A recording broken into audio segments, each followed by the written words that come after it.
Okay, there we go. Time for the fun to begin.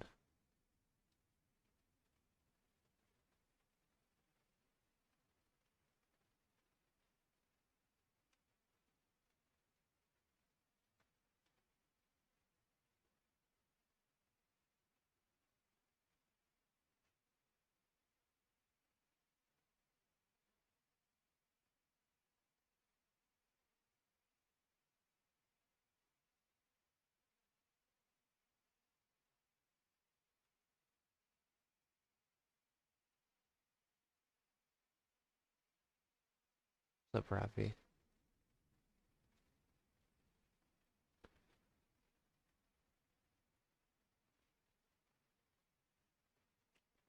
I cut my thumb at work. So Jonah, how do I store all the blocks in chests in a base? But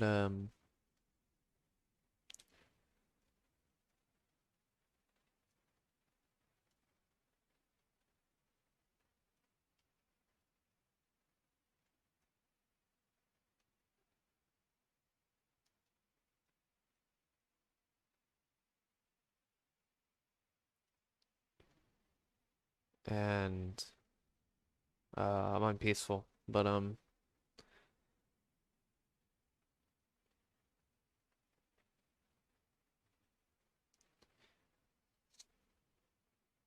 and I cut my thumb. I have a bandage on, and it's gonna get really weird with mining. I'm telling you right now.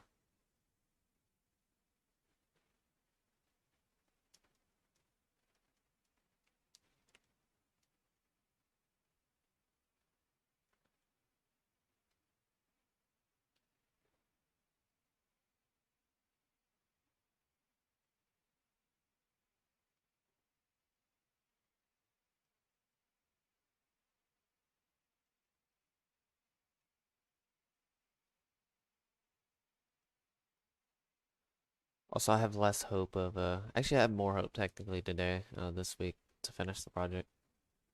It's hard to explain why though. Why does that sound loud?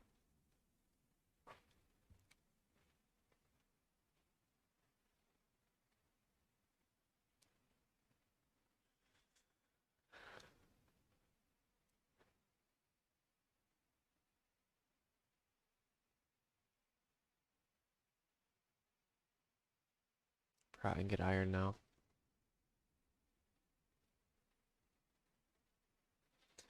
I was going really fast with dishwashing and I threw one of these little colored bowls or whatever, these little tiny bowls. I don't know how to explain it. And it's not like I haven't done this before. I have done this, but I just did it incorrectly this time because I think this guy's moving too quickly. But I tried to pick it up. It wasn't specifically those, but I have picked up broken things before like that. Um, and I think I picked it up wrong, and the edges were super serrated. It was ceramic. I don't know if that makes any big difference or not, but it was extremely serrated, and it was, yeah, it was bad. I know I probably shouldn't have went that fast and stuff like that, but I've seen people pick up stuff like that. I think I just picked it up incorrectly.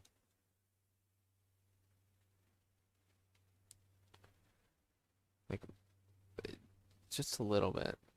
I don't know. It was kind of unfortunate, but it's all right. It wasn't a big cut. It's just or a deep cut. It was just a very shallow cut.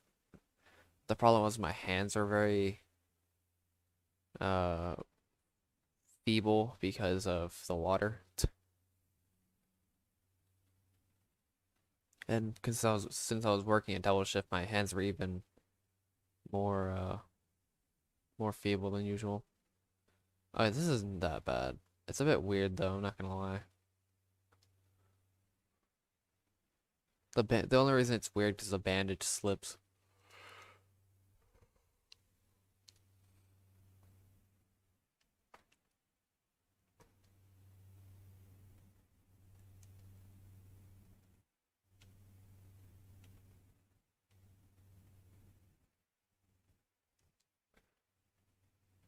But yeah, I guess that's what I get when I try to go really, really fast, is that I make a mistake like that and then I don't actually think about what's happening and then I bloop. I mean, let's be fair here. There goes my, at least once every single time I get a job, cutting myself or injuring myself at least once. Seriously, I think it's actually been a minimum every single job where I've hurt myself in some shape, form, or way. Sup, attack helicopter. Sup, Amir. I didn't even realize notice you were there for some reason. I don't know why.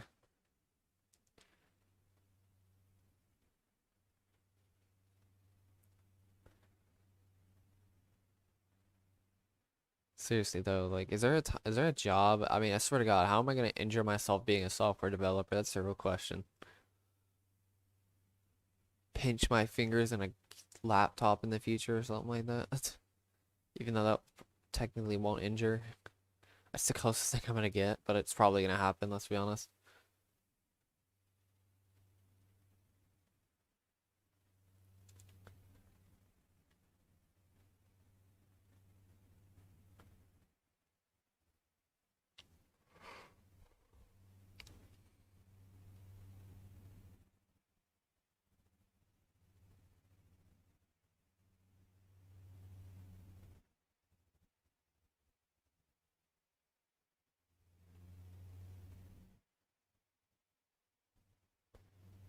Ooh, okay.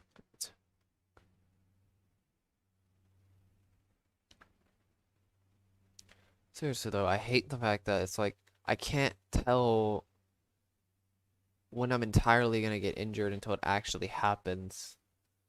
Because I'm just so focused on just doing the job that and I can't remember when certain things happen. I mean, sure, this I could definitely happen because it already happened, but I can't remember. Are all the trees gone?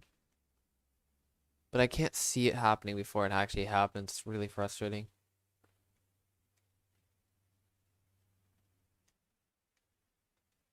It's like, ooh, that's too. Okay, well, you got cut without even realizing it. I mean, I realize I got cut, but I don't realize like I am going to get cut.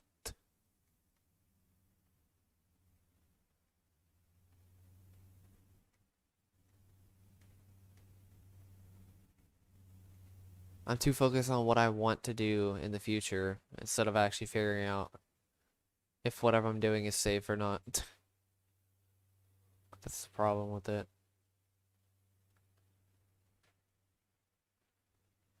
That's the reason I can perform so well a lot of the times because it's like in iHeroes, like doing.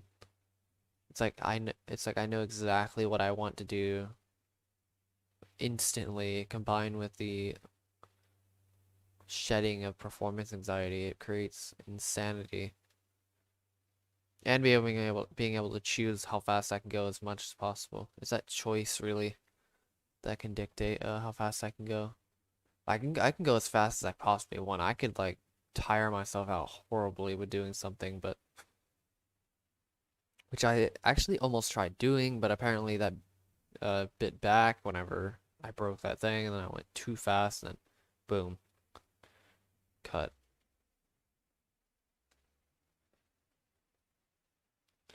Okay, yeah, no, this isn't that bad. It's actually kind of nice. I'm not gonna lie because it slides, my finger slides and forces me to put less pressure on the joystick.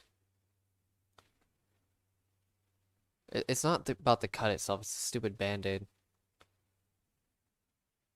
It's right on the tip of my thumb, which is what I'm using for the joystick to move back and forth.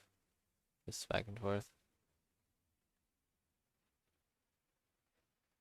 Which unfortunately is the thing I need. Actually, I think the other thumb would have been worse.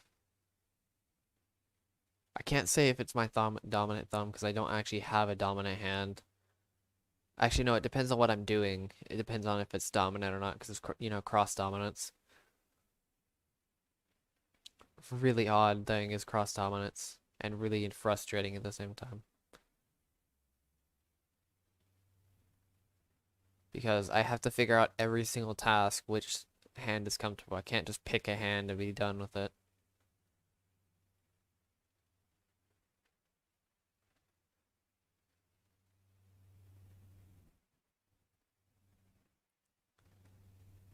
It's funny because my mom still thinks I'm ambidextrous, even though I told her several times I'm not in college.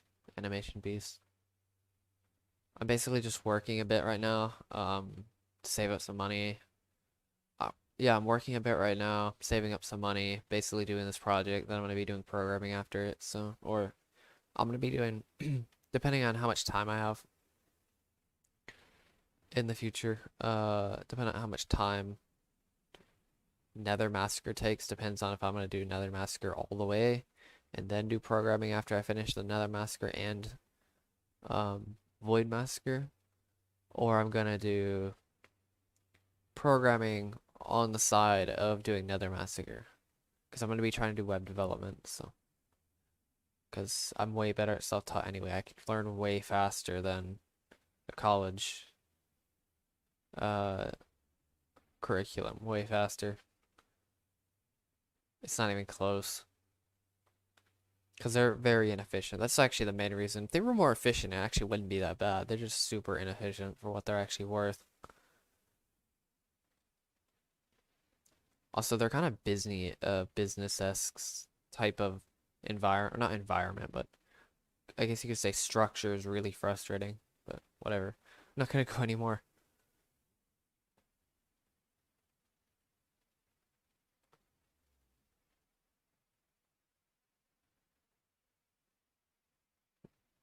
Wait, did you stop the paper cut or did you like...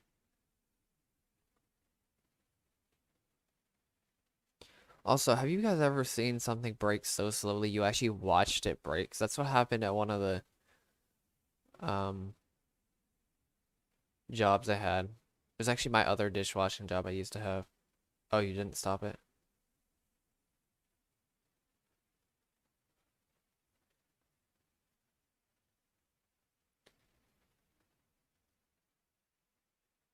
So,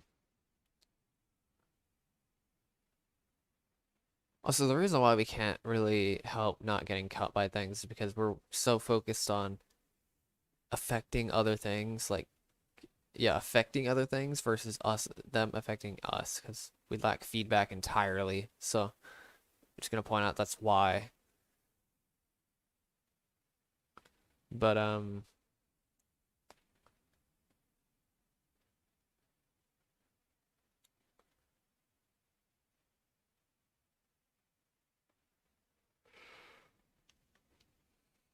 so I was dishwashing and I think my key or something like that fell on a plate, or I think the actual plate broke. I don't know which one it was. I think it was when the plate just broke. So the plate broke literally so slowly that it looked like a slow motion camera. It was so pathetic how it broke.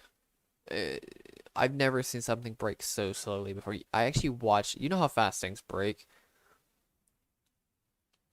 This broke, literally, I saw the entire cut happen.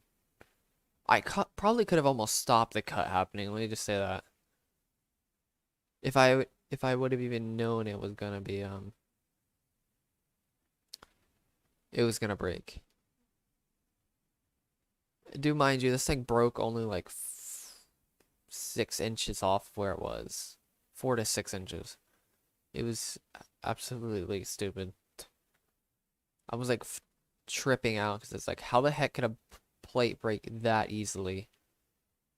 It's like I know the ceramic and stuff like that, but Jesus Christ, that's a bit much.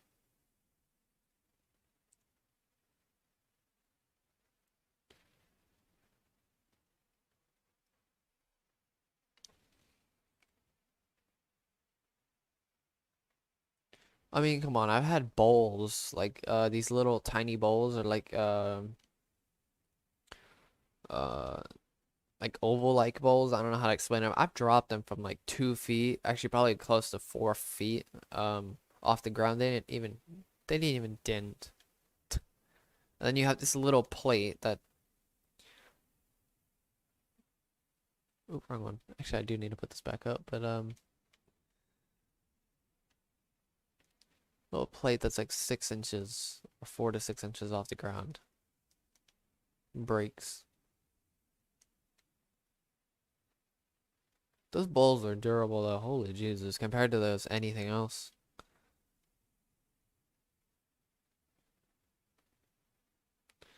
I don't think I've been cut by a zipper. Wouldn't be surprised if I have at some point though. It's probably a lot of things I've been cut by, but I don't remember.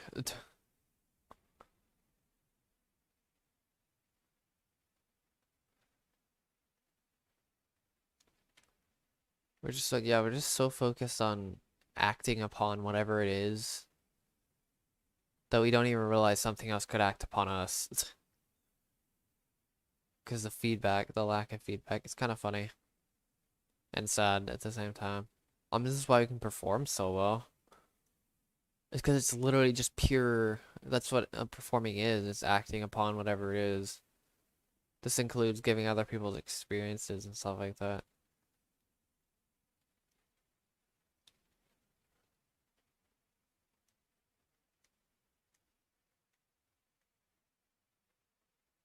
Because we're just pure performance, really. Combined with the, yeah, pretty much.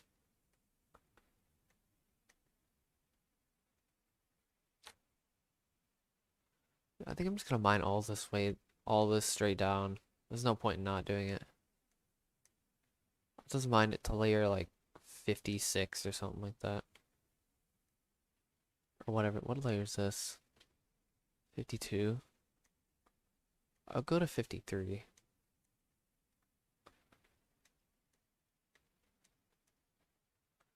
I mean, this section's so small that I don't think it even matters.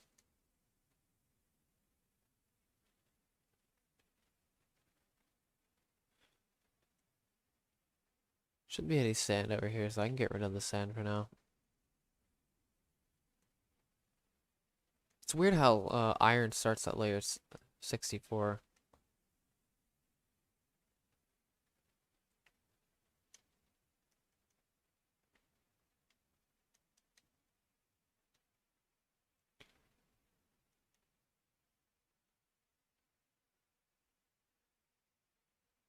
You know, us cutting ourselves are usually our fault, right? Just gonna point that out real fast. It usually is our fault for us cutting ourselves. Because we aren't aware of something interacting with us or something affecting us more than us affecting upon other things. I don't know, this is why we're so scared of breaking things, really. It's because it's that fear of like something could happen to the other thing instead of us. We're so afraid, we're so aware of something else could happen to another thing that we aren't really that aware of something could happen to us, which is kind of a sort of self-neglect thing. I mean, CS Joseph has mentioned that several times about the self-neglect. That's partial self-neglect. Just gonna point that out real fast. What's up, Julian? I'm doing pretty good. This is kind of what he's been talking about. At least partially.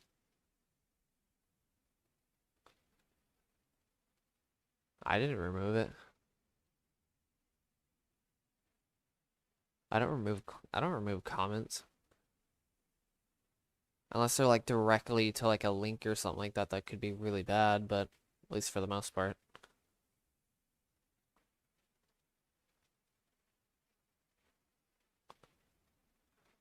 Unless you were talking. I did answer it yesterday. I said no. Or was that somebody else actually? No, somebody else said that, didn't they? Somebody else asked me in stream. No, I do not. But was that you? Or was it somebody else? Because there was two. I think what was the other person who asked that? I forgot who it was. I swear somebody else did as well.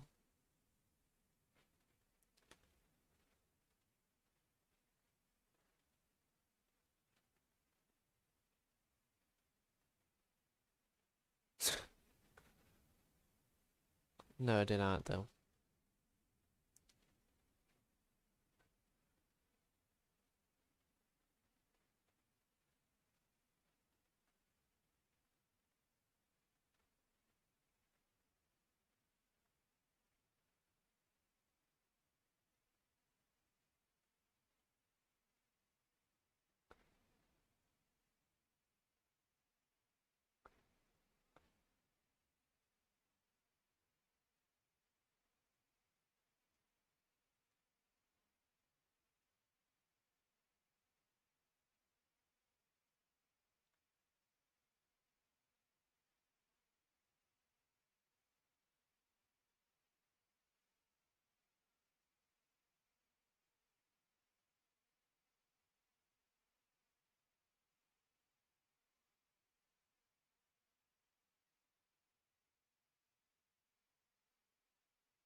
I don't think I made yesterday.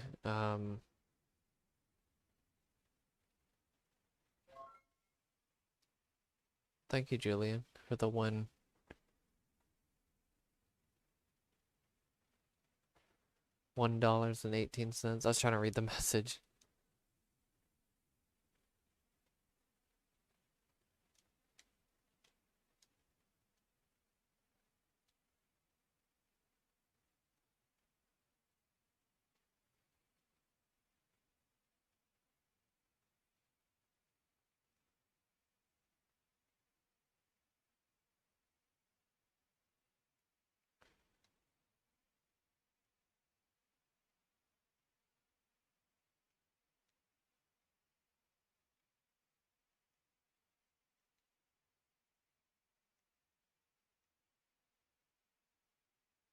What do you mean, where is it? What the heck? Why did it turn off? Oh, there it goes. Why was that off? Oh, whatever. That's weird.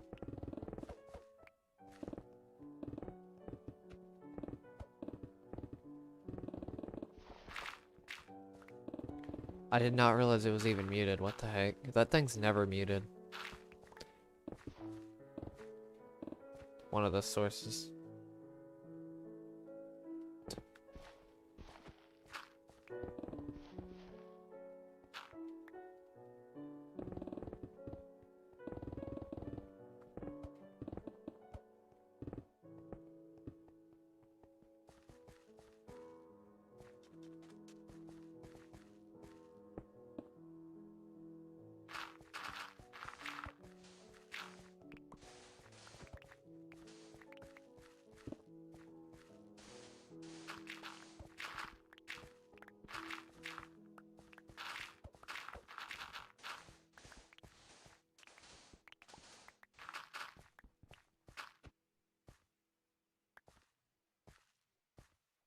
What level should I go down to? Seriously, I don't know.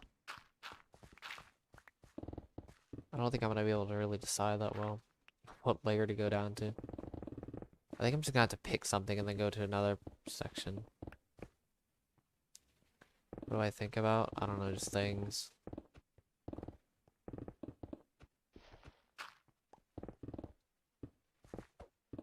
Right now, I was just thinking about what I'll do, what layer I want to get to.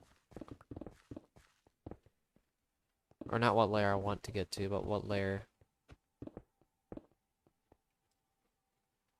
Sometimes I recite numbers of pi, since that will never leave my brain again, and it's driving me insane.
Okay, 56 I think is fine for now.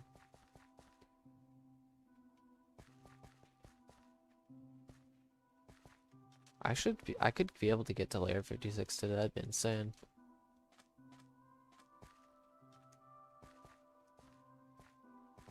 Don't know how possible it's gonna be, but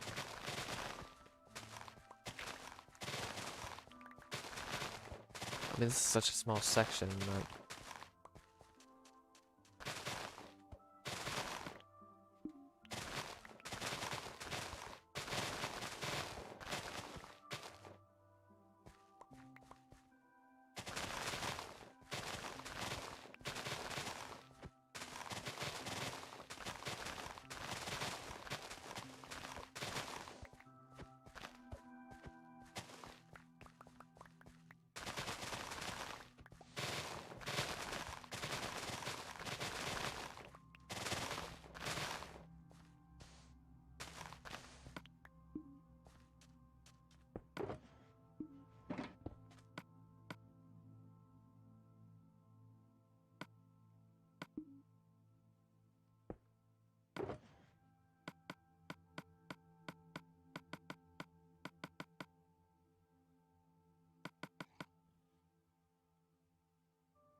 speaking of water.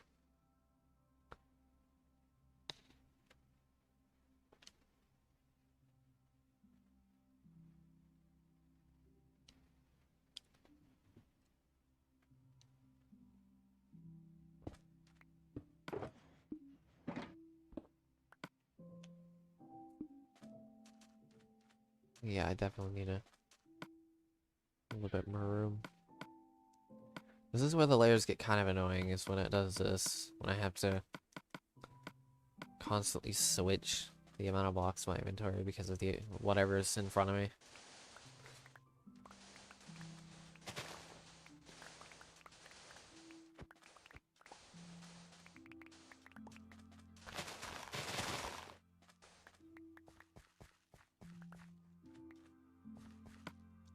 Plant pickaxe? I don't want to know what that would look like. So why do I have no... Oh, that I'm stupid. That's coarse dirt, not...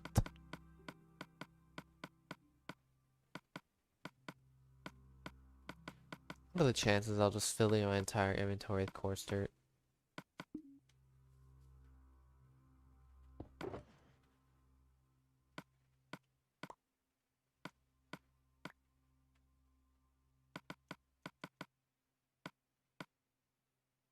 What's up, pie guy?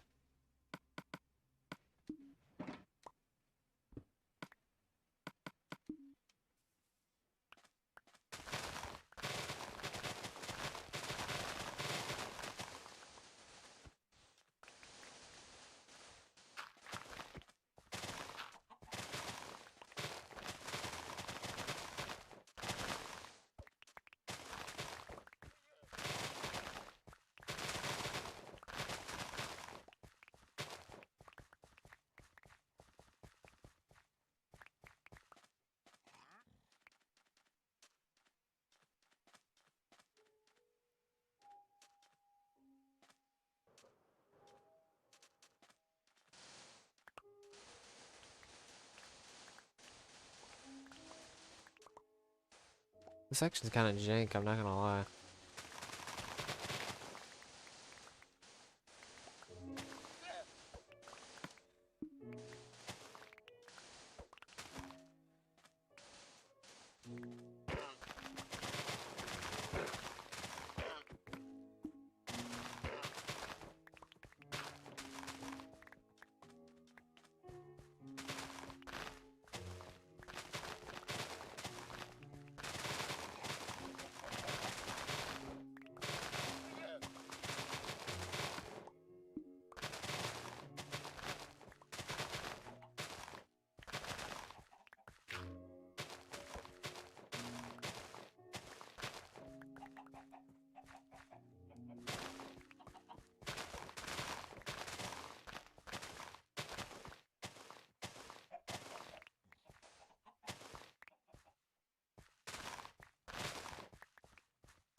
Apparently dirt is yellow now.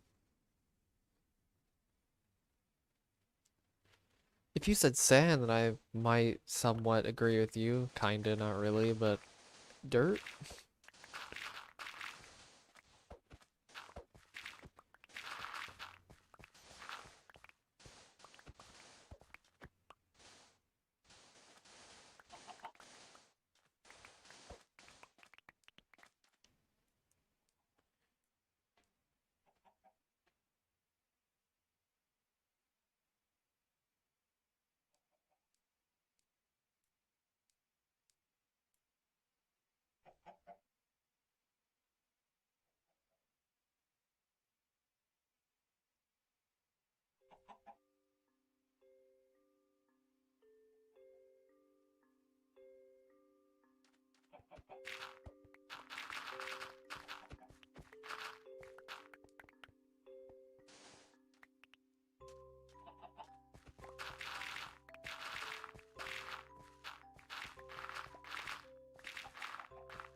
Yeah, you know, I'm just gonna go to layer 56 on this layer. I have no reason not to anyway. My goal for today is at least get minimum 56 on everything.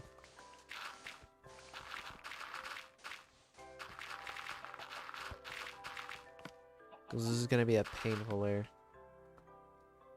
Or painful start to the section, really.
You know, I'm gonna mention that I could, I don't know what the requirements are, definitely not, but, I really don't know, but, I could become a, coach at CS Joseph's, company, or his company, which is CS Joseph, but it's pretty interesting. Could be one, I don't know, because he said something about a coaching assessment, so I don't know what that really means entirely. I think that means you can eligible to be a coach. I'm not 100% certain though.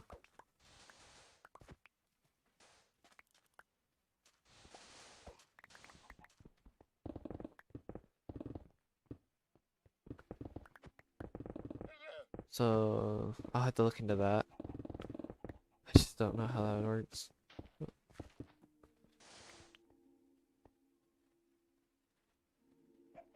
Kind of a weird thing to take note of. I think that'd be really cool though to become a coach if that is if I can be one. I don't know. There might be an age requirement though. I mean, they shouldn't let anybody who's like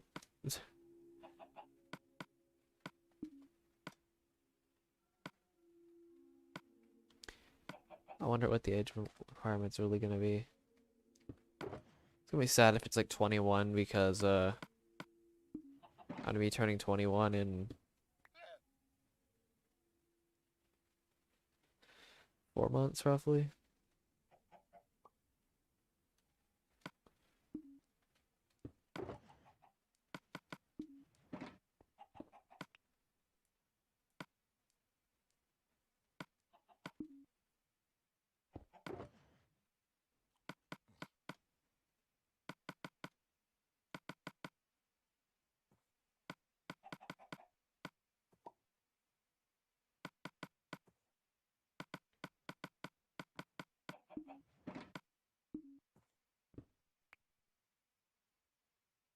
I know, that's the thing. That's what's gonna be sad about it, if it is.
Would have known a section would be so annoying. You know, considering this is only 31 by what, 431, it's pretty annoying for a section. Not gonna lie.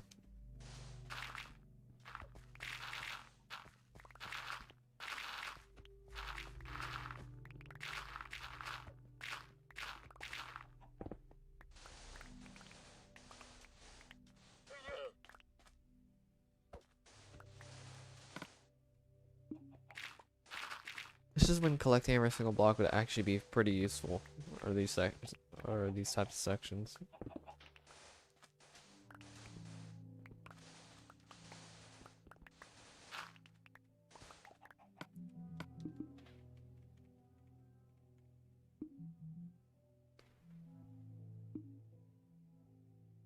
What's up, Chibi?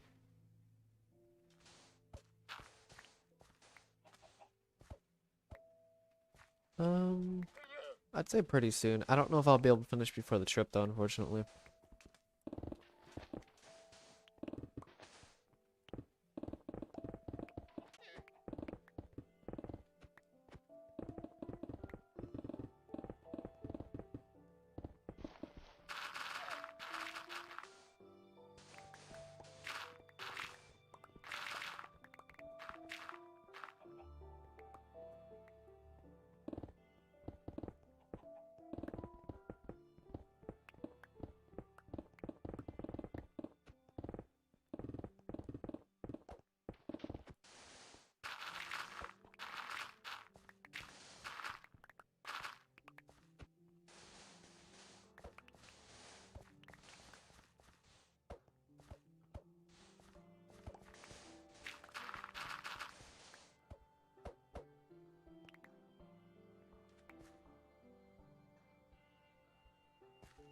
What's up, Cookie?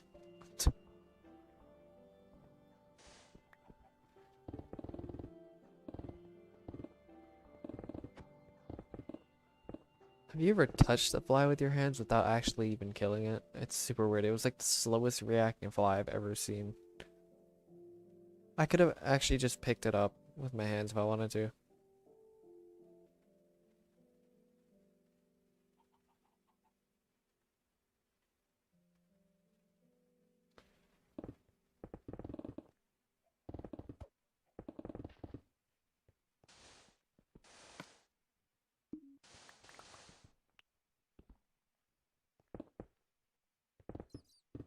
Last stop by, just out of curiosity.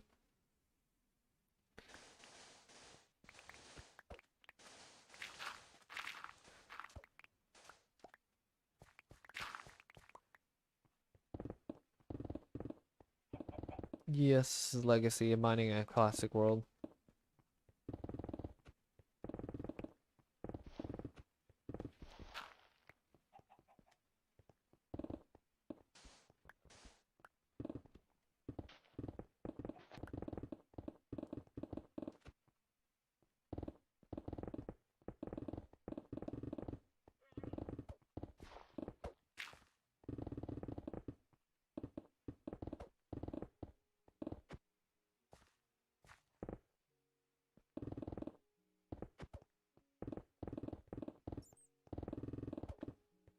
I have a feeling this in the future, this entire channel is just gonna be a pure nostalgic trip. Seriously, it was a coincidence. I didn't really think about that till recently.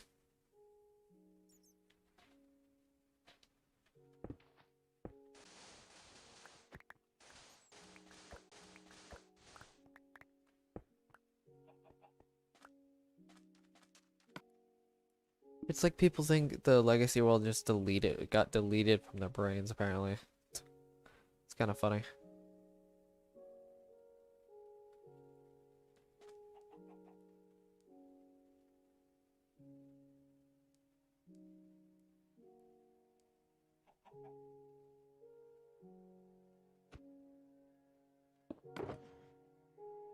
And a little bit sad at the same time, though, that the legacy just got shut down, basically. Apparently by everybody, because it seems like nobody... Remember, this is either a Bedrock world, even though for some reason...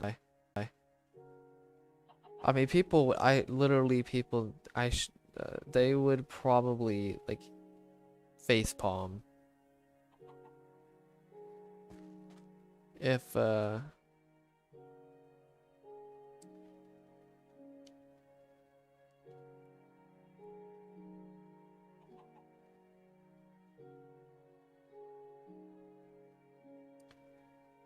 what is it?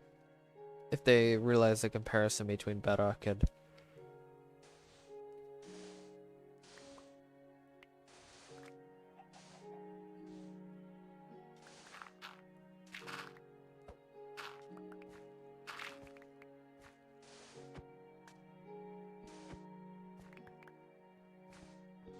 Well, I mean, you could just look at it. It doesn't have to, you don't have to spend all 10 hours. I mean, Cookie over here just got a nostalgic trip looking at it for like 30 seconds to a minute, so you don't have to spend 10 hours to get a nostalgic trip or anything of that sort.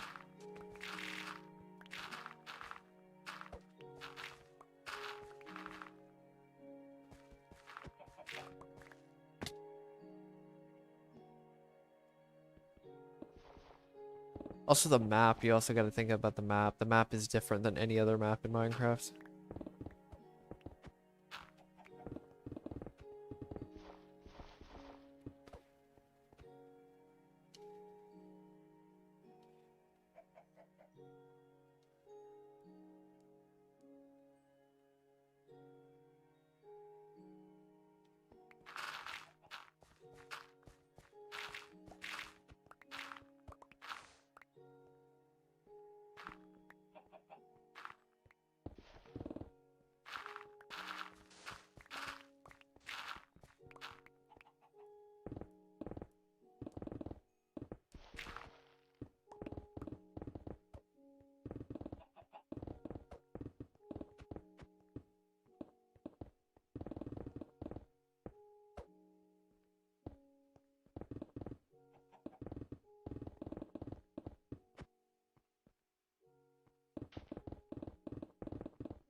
I think the reason why they use mine coins is to get a little bit more money out of you, because if you buy mine coins, then you have to pay a little bit more for certain maps. It's I don't know how to explain it, but I know there's a way they do it where if you pay for a certain amount of mine coins, the whatever you're buying is just over the limit or whatever of a certain amount you buy. It's very, very crafty. You know what I mean? It's hard to explain.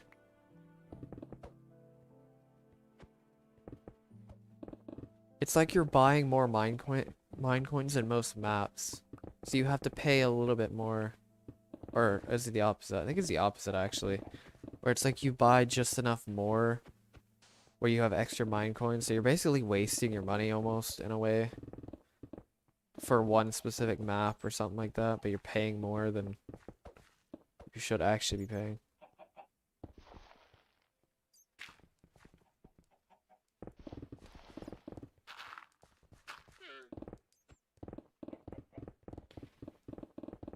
It's pretty weird. I mean, why do you, that's why mine coins are, I think some mine coins that are a weird amount when you buy them or something like that. I don't remember which one it is. If it's mine coins that are a weird amount or is it the maps that are a weird amount? I don't remember.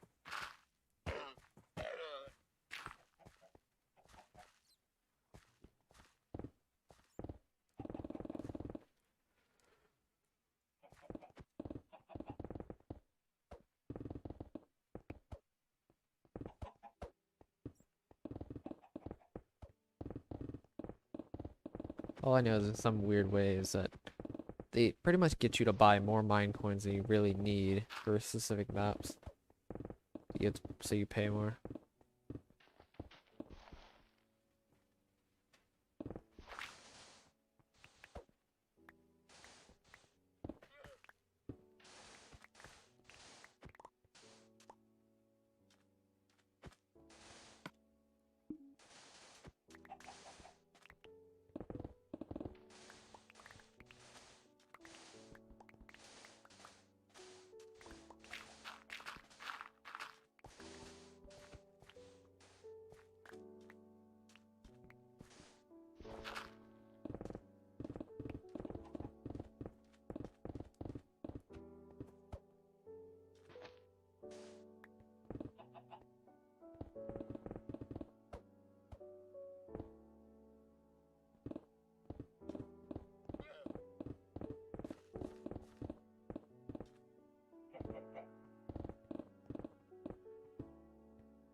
mining out a Minecraft 3DS world.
Played 3DS quite a bit. I played Mario Kart 7, Mario 3D World, Super Smash Brothers, or Smash 4, whatever. Oh god, I played it quite a bit. I wouldn't say as much as my Switch though.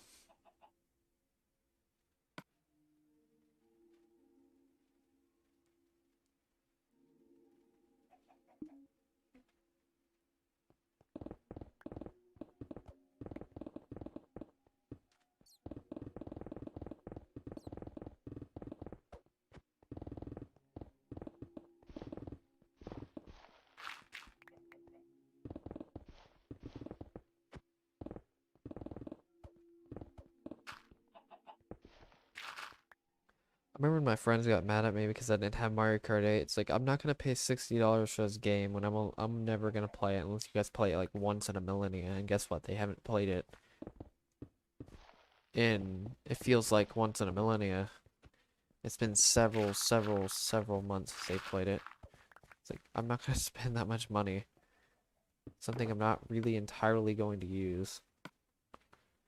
I mean, don't get me wrong, I've wasted money, but it's like generally I'm not really where I'm wasting it most of the time, but in that case I pretty much am.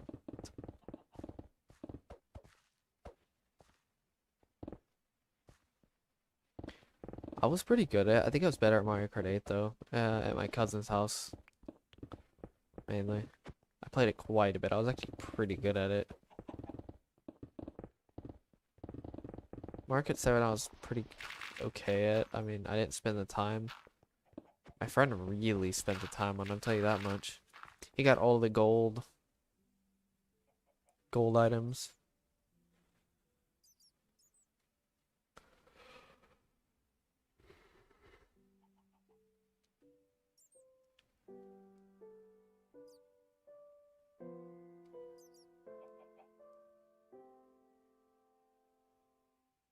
Which was insane considering you need like 20,000 coins or whatever.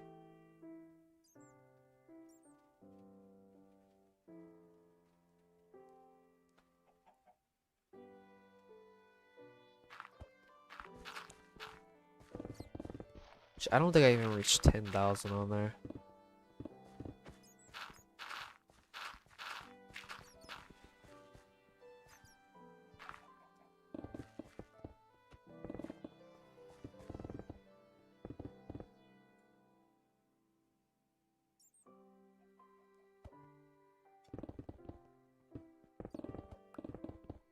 My friend probably easily put in 1,500 hours into an entire summer or whatever. Maybe not easily, but for the most part, I'd say at least over 1,000 over the summer just alone from the summer. But I don't know about after or beforehand.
I'm really glad the 3DS era ended because my 3DS was really it was something else honestly by the end of it.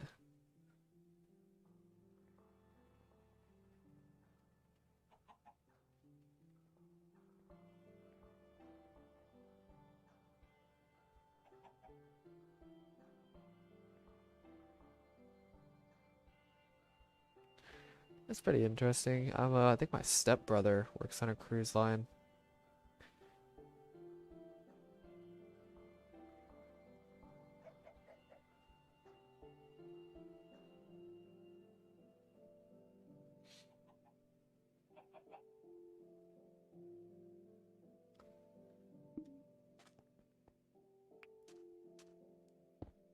I don't even know the last time I even seen him. Holy dude, was thinking about it. It's been a while.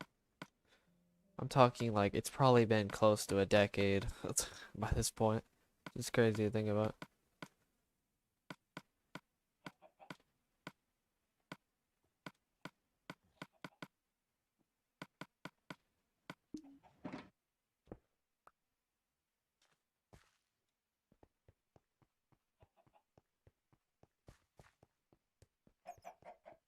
Alright, time to do the next little bitty section. Or whatever, honestly. This next. Actually, a pretty big chunk of it, not gonna lie.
I mean, they probably earned all of, or maybe not. They probably built it from the scratch, or not built the house, built their wealth from the bottom up. Because usually the most humble people usually, or not the most humble, but you're gonna be humble if you start from the bottom. If you start from the ditch, because you understand the value of things.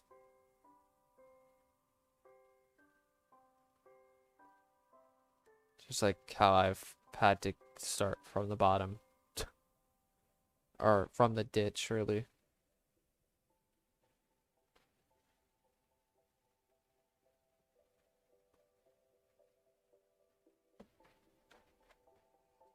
Because if you don't, the problem is if you don't start from the bottom, or maybe not from the very bottom. I wouldn't say I'm entirely starting from the bottom. Definitely not for sure, but I'm definitely not high up. But I mean, it doesn't matter. I already understand the value of things, and at least for the most part. I mean, I truly won't understand the value because I haven't lived it, but of having nothing, like being homeless or whatever, like basically having nothing. But I mean, still, I understand. This is why people say show gratitude. There's a reason for that.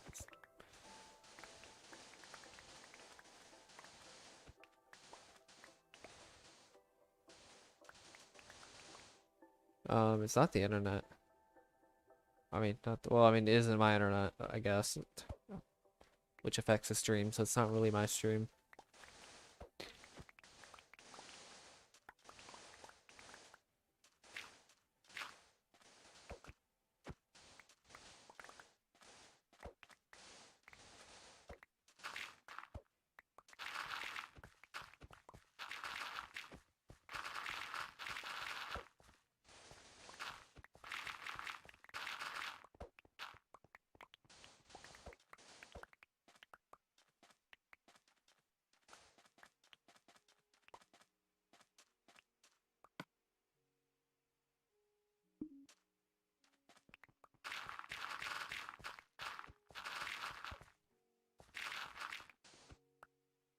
Yes, I do have sponge. I've been sponging this entire world for literally years.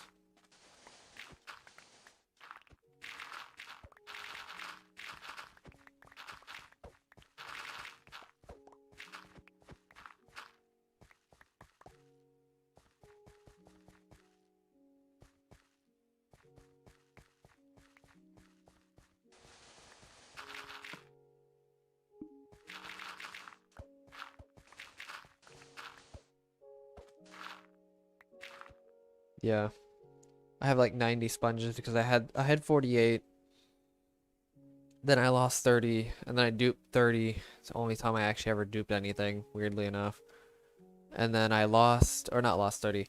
I gained 30 because I lost. Okay, so for some reason I still had 30 in the ocean monument when I duped.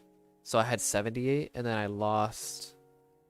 And then I got rid of 30 and then somehow I glitched. Somehow the game glitched at some point when I was doing the time lapse, and I had over, or not during the time lapse, I think it was after actually. You could tell in the time lapse because I have 48 sponges on there, but um, or 47 or whatever. I think it's 48, 47. I don't know which one. And then somehow the game glitched and then it doubled my sponges. So now I have about 90 if you account for all the shenanigans.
What did the wandering traders, what do they get, or what do you have to pay? Because it may or may not be worth it.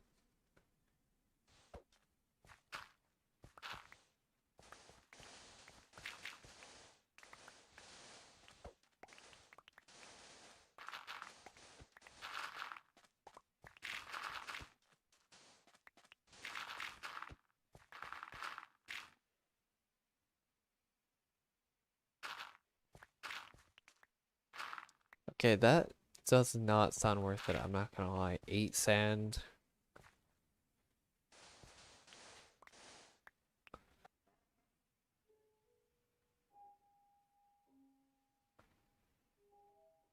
And I know that sounds pretty good, but you gotta consider the scaling of what I have to deal with.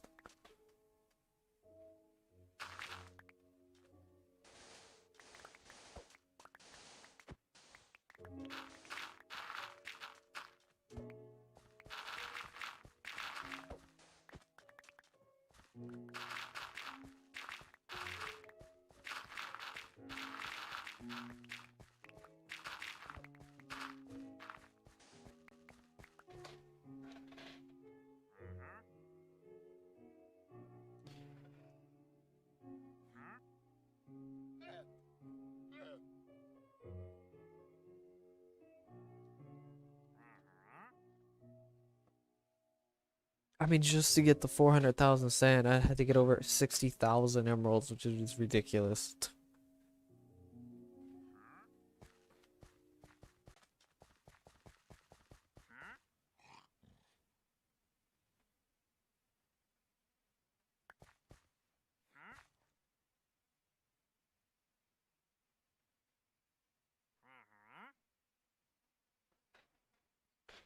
I mean, yeah, but I think I actually have enough sand to fill the entire nether. I'm not kidding either. Might have enough, but we'll see by the end of it. Don't forget, I still have another quarter of the world and a good chunk of it's desert, so. And yes, some of it is already mined out from before, but most of it isn't though.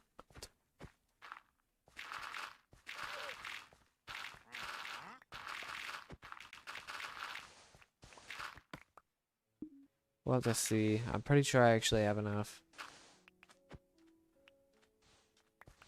I don't think I have fortune. Oh, never mind. Never mind. I think some of them do, some of them don't. This one specifically does though.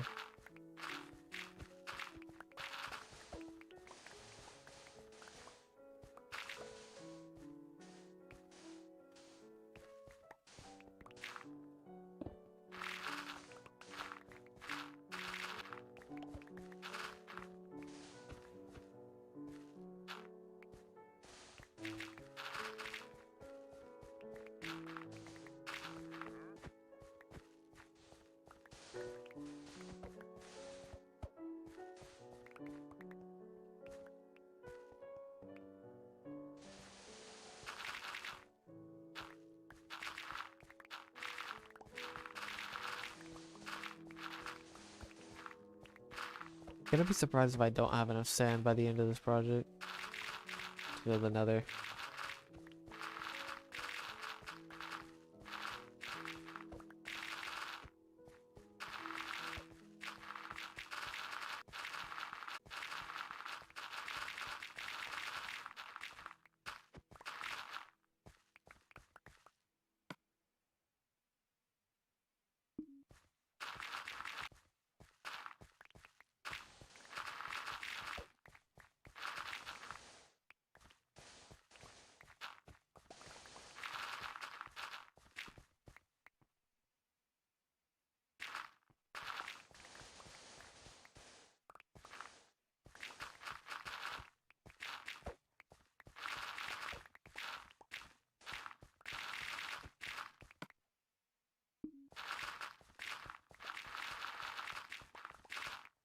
Damn, it's a pretty big chunk of land, my god.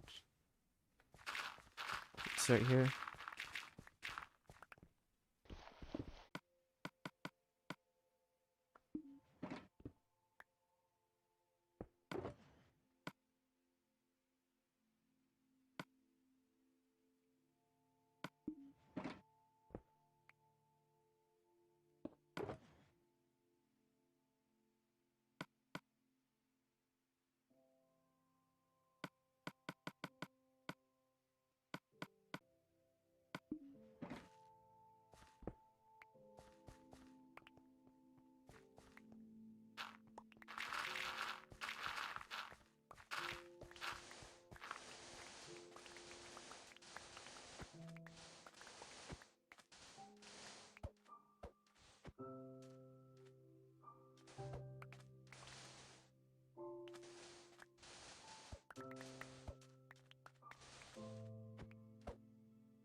Oh god, internet's dying.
Give me a second.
Never mind.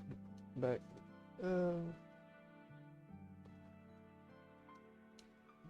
I couldn't find anything. I was trying to find something on posture about, having good posture, like keeping your back straight and something like that helps with, staying up and find anything.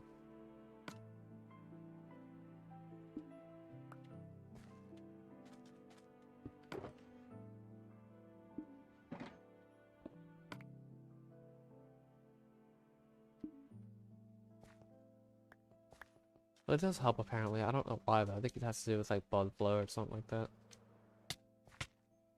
Or oxygen flow through your body.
You can really see the outline of the section now.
going.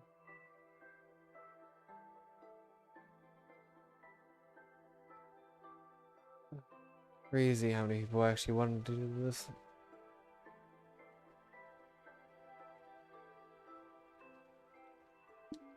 It's a very appealing project to think about. I'm basically fulfilling everybody's wishes and doing it. It's kind of funny.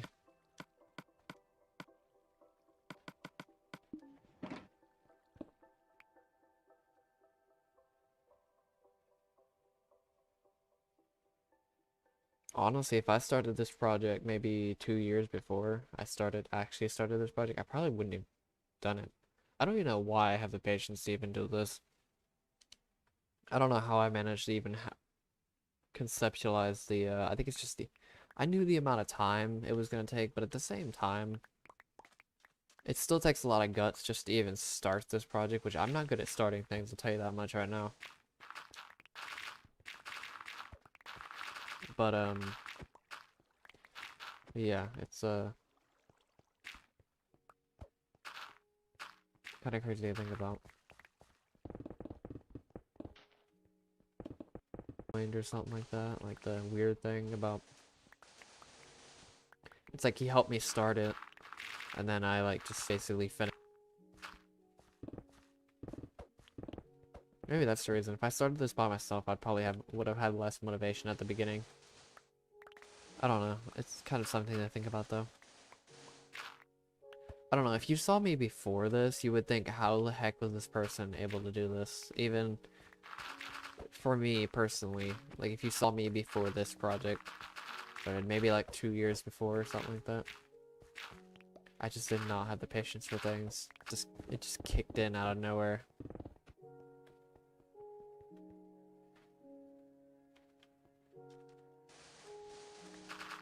I mean, don't get me wrong, the explosions of this channel have helped at least a little bit. I wouldn't be putting as much time into this if there weren't so many people who wanted this finished, seriously.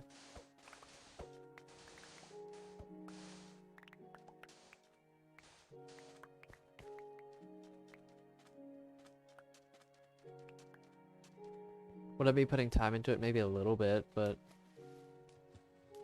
not to the point I am now.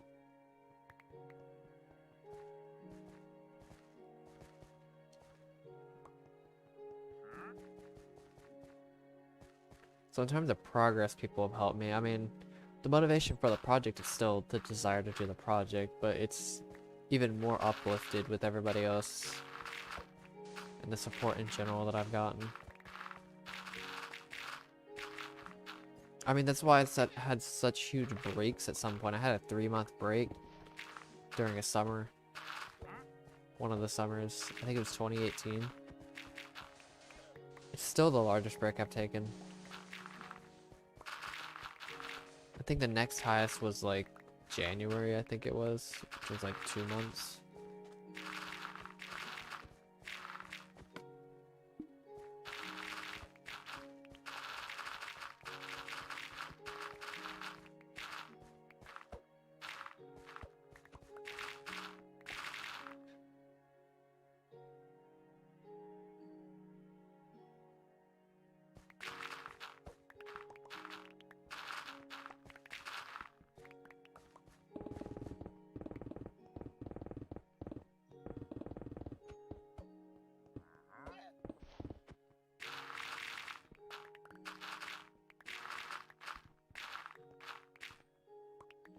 Still don't even know what my reaction is gonna be when I finish this.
A little bit.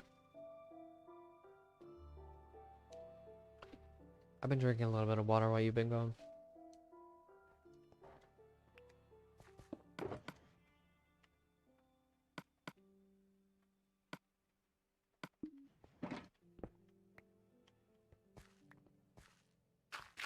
I may have to go repair these shovels though.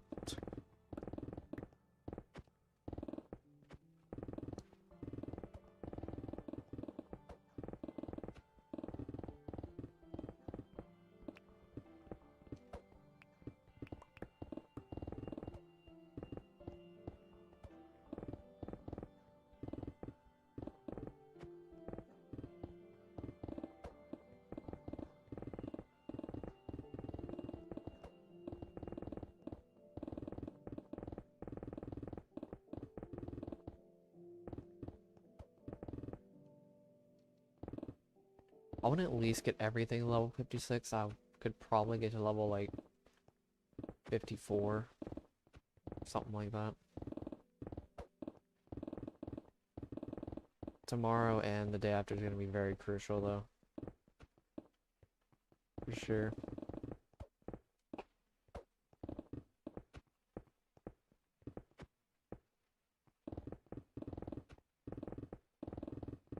Unfortunately, I have to work Thursday.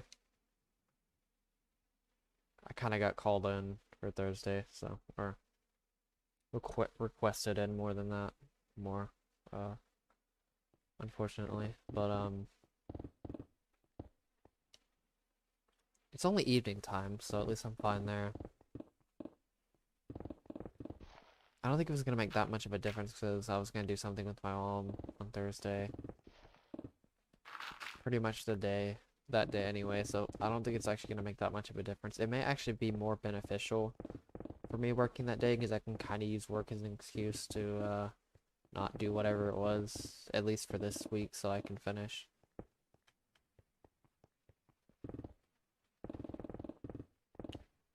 So working Thursday was kind of a blessing, getting it in a way, at least. Maybe. I still have next week. I can't believe it's almost already halfway through August. I can't believe it's crazy to think how fast these months actually go by.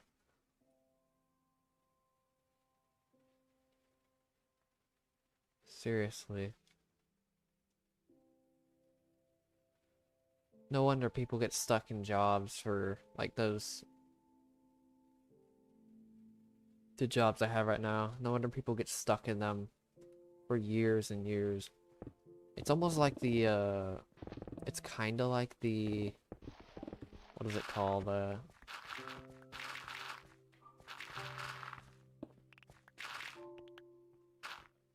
Not lifestyle creep. It's like it's almost like the rat race, but it's like for jobs, if that makes sense.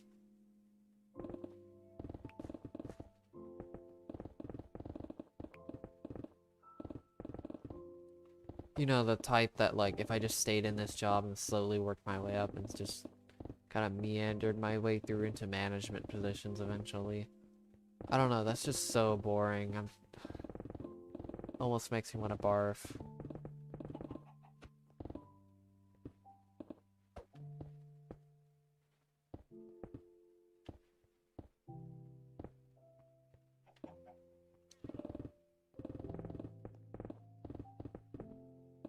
Like you get into a retail job and then you work for like 5 years at that one job and then you slowly work your way up. And then you spend 20 plus years finally make upwards to like 25 an hour or something like that at a job when you could have just picked a career instead. I mean, sure, there's a point of, I mean, there are two types that do this the most, but actually my type does it quite often, actually, or our type does it because of the self-worth issues, but mainly, and maybe the TI child god complex, but if you scratch that off, then I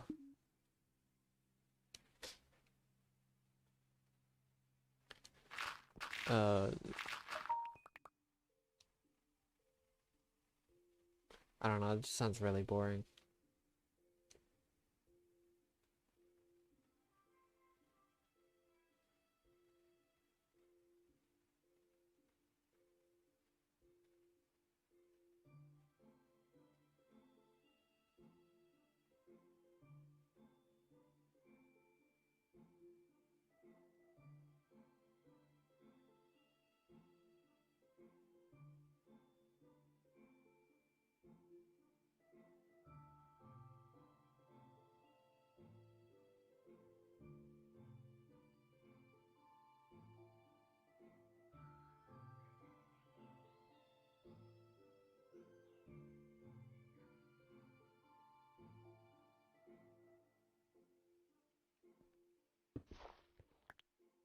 And what makes it worse in this day and age is that company loyalty just doesn't exist anymore either.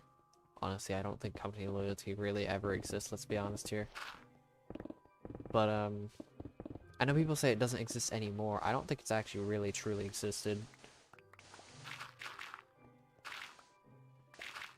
Let's be honest here. The only reason people say it doesn't exist anymore is because wages haven't increased that much, and cost of living has increased so much more that it may seem like company loyalty doesn't really exist anymore.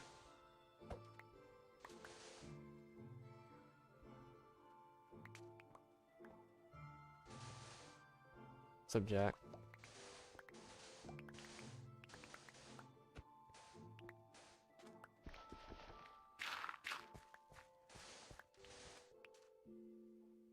I know my mom mentioned that, like, this generation, she mentioned how this generation is spoiled because, I'll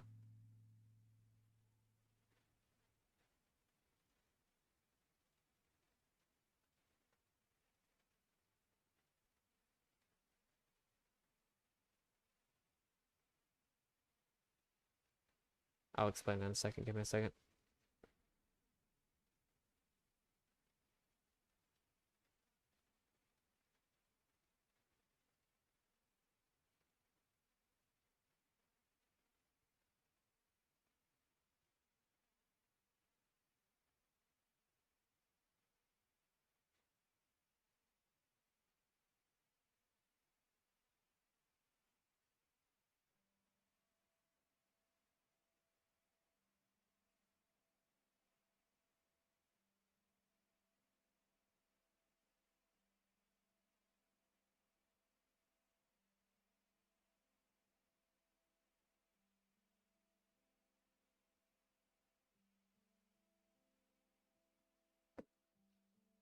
She mentioned that this generation is spoiled because she only made $3.50 an hour at her job when she was like, I think it was 15.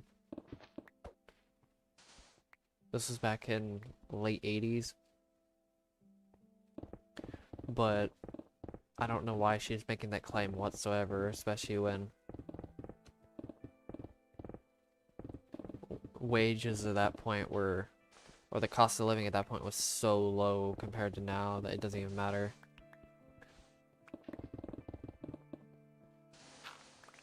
Also, degrees at that point were technically less valuable. I mean, yeah, they don't really hold their value up right now either, but there were a lot more jobs out there. It was a little bit easier to get a job. For some reason, job market was way higher. Or job market now is a lot more crowded now than it used to be for sure. I don't think it was a lot because it was just like a little subway job. But it still doesn't make any sense. I don't know where she's getting that from, that logic at all, especially when I don't think she's factoring in minimum wage or student loans or anything of that sort.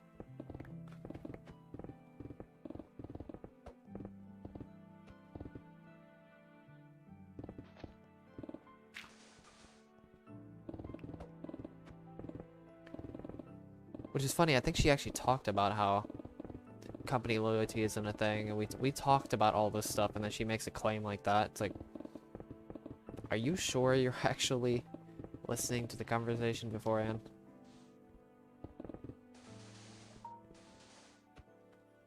I can't even imagine how much I would trigger her. I don't think she realized how little she actually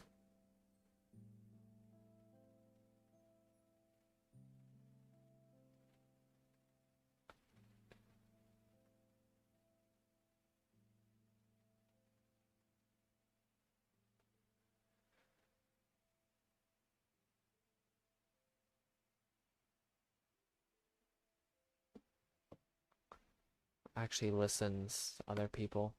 This is saying a lot considering I used to not really listen to many people. Now I'm understanding the real value of listening to others.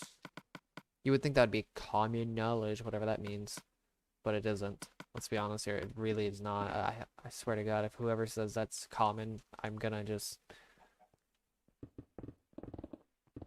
Because common knowledge is ridiculous. It's actually arrogant to think something's common, I'm just saying.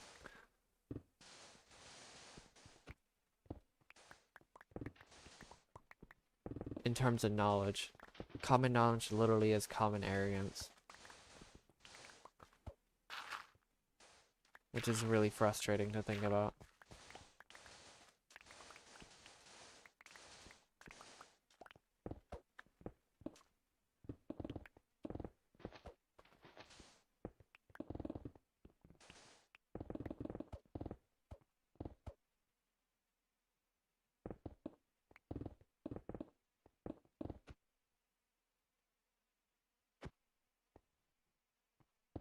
So just games.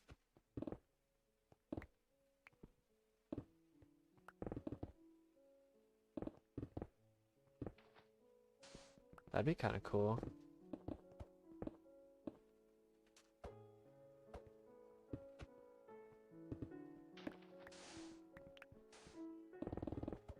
You do something like that.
Really funny how my mom calls me out for a bunch of things.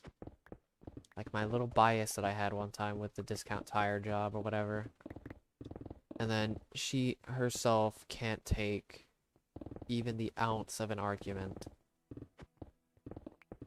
It just makes me wanna...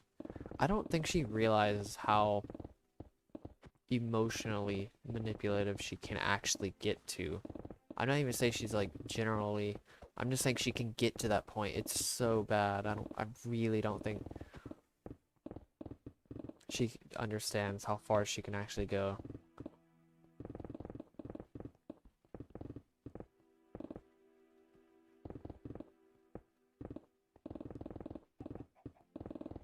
Seriously, it's almost sickening.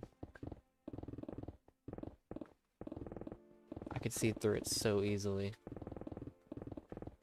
It's mainly because she tries to be so supportive to everybody else that she expects everybody else to be supportive towards her, but when somebody calls her out or for an argument or something like that, it's like, nope. She just rejects it. It's like, ooh, I'm gonna just always be supportive. Everybody else will be happy, and everybody else is gonna be happy and stuff like that. Yay! Because, you know, rainbows, sunshine, whatever. It's like, holy Jesus Christ, how have you gotten to this point with that mindset?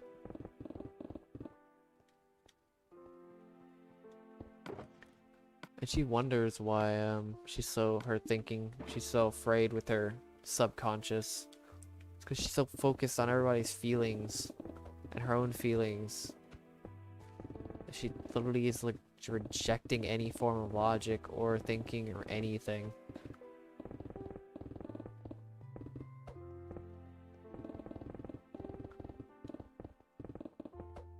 I mean, she has some good points. I mean, she has a little bit of development, don't get me wrong, but holy Jesus Christ. It just isn't there. She has a little bit of development with her fear, but it still isn't. It isn't where it probably could be right now. It definitely, or not should be, or not could be, but should be. It should be a little bit higher, but you know.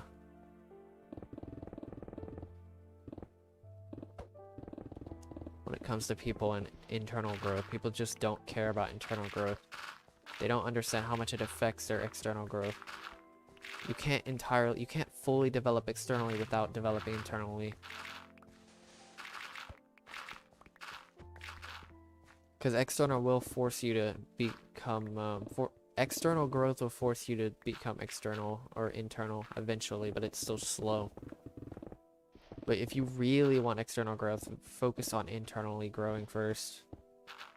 More than externally growing. People think it's very boring to grow internally, but it's extremely important.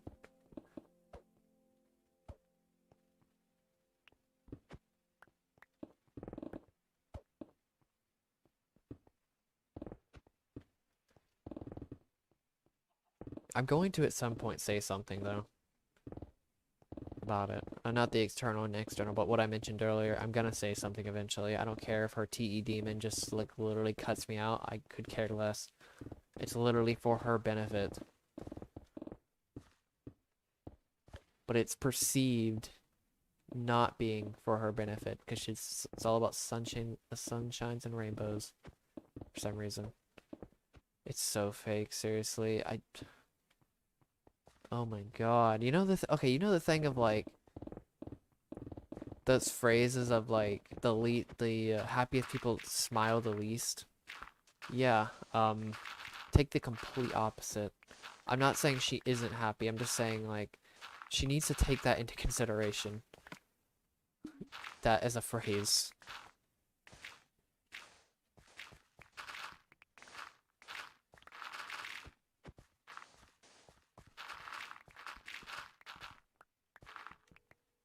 That phrase does exist. There's a reason that phrase exists. There's something called wise happiness. The problem, okay, here's the problem with happiness. There's short-term expedient happiness, which is usually chaotic, and then there's ordered happiness, which is what you should be trying to achieve for, but people love the expedient happiness. People love just caring for others. People love just listening to their own voice. People love just guilt-tripping people into because they just want to care for everybody and just everything be happy land and dandy all the time for some reason. Even though that's not what you should actually be doing. Because the problem is if you get stuck in that mindset, good luck growing ever, and good luck taking any form of criticism ever either.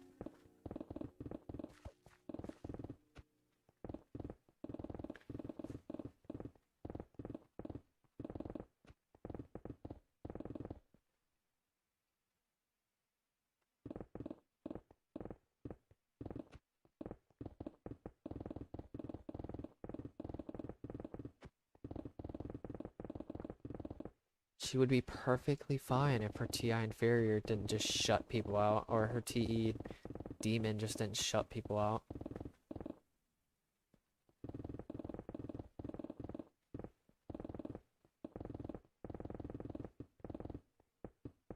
Cause it's like, just because you don't look happy does not mean that you can't be happy. It's like, stop trying to look happy for everybody else. Stop taking people's judgments about how you feel. How about just be happy for the sake of being happy instead of just letting other people judge your happiness? I mean, there's a reason why I look mad all the times, because I could care less if people actually think I'm happy or not. It really just doesn't matter. How about you just be happy for the sake of being happy? There's a lot of things, like be smart for the sake of being smart, whatever that means. I would say it's more like gain knowledge for the sake of gaining knowledge. Perform for the sake of performing. Be happy for the sake of actually being happy.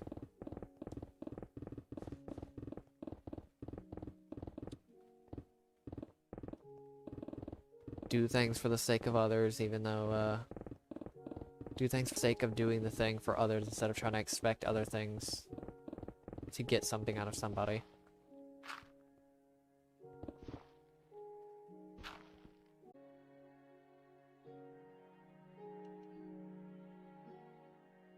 Bitrate dying. Okay, I think it's... never mind.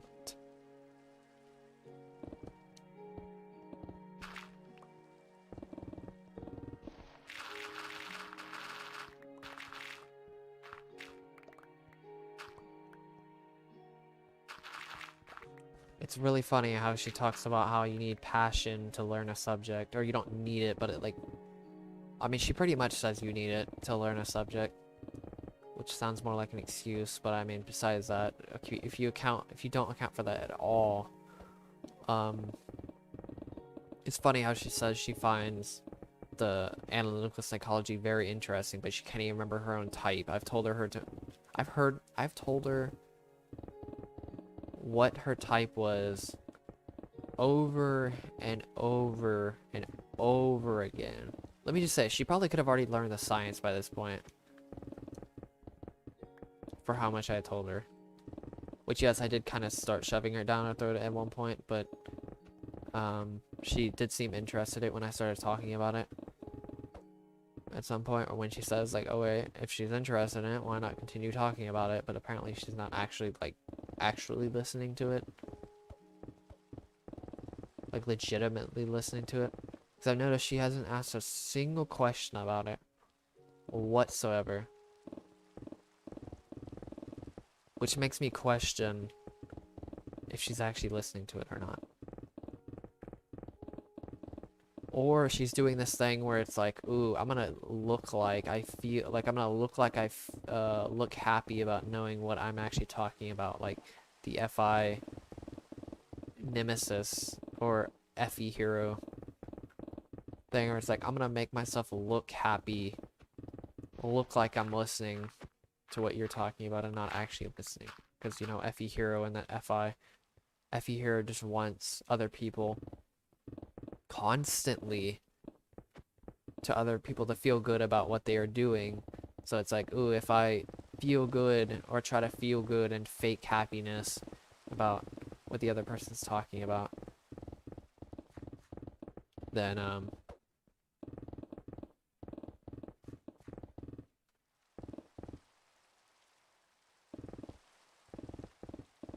make it think that I'm actually listening to them, even though I'm really not actually listening to them. Trust me, I've had that happen to me before, or I've actually done that before. I know, I've done everything, every problem she has. I've noticed all the problems. I noticed how horrible it actually is. I'm not doing it again. It's so manipulative. It's ridiculous. It's not only manipulative, it's just arrogant.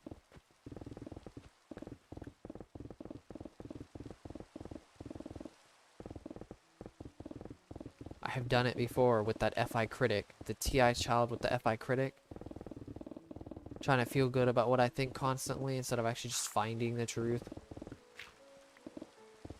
Or not just finding the truth, researching, getting more data, trying to find valuable data from other people, actually helping people with it instead of just spouting it constantly, which I used to. I don't do it as much. I drop a little bit occasionally, but most of the time I don't just spout a bunch of it. I used to, though, especially on this channel, but not anymore.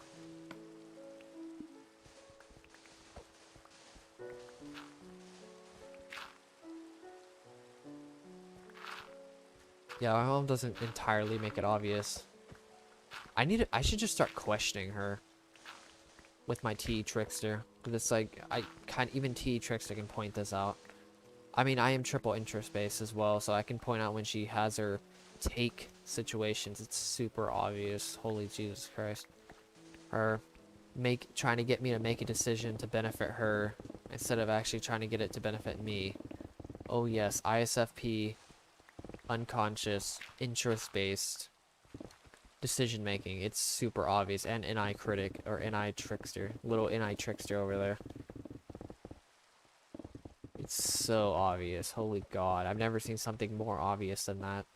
She even changes her voice and stuff like that. It's too obvious. The FP parent and the NE nemesis can easily just boop. Okay, well, I already know what function she's gonna use. It's like, you want that? Well, I want this as well. I'm gonna like put my future towards yours. Even though it's actually just like for my own future because, you know, NI trickster for some reason.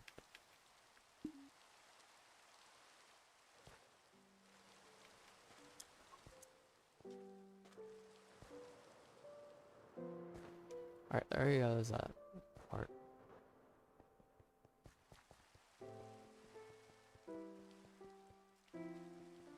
Okay, do not ask if somebody's listening. Ask them about the subject. Do not ask if somebody's listening. That would trigger them way more. What you're talking about. So like, okay, so do you know this? Do you know this? Do you know this? I could basically just quiz them. That's it, really. Quiz what you're talking about. But you have to figure out if they're actually listening. Like, okay, here's the thing. You have to get to the point where it's like, are they actually willing to listen? Like, if they're, don't just shove something down people's throat and then just expect them to listen. That's FI critic, and that's also kind of manipulative. But if you think they actually are trying to listen at some point, don't assume. If they are interested in some formal way, question them on the subject that you're talking about. Actually, you can ask at least once. You can ask once if they're listening, but do not shove whatever information down their throat and expect them to listen. That's actually covert contracting, and it's kind of manipulative.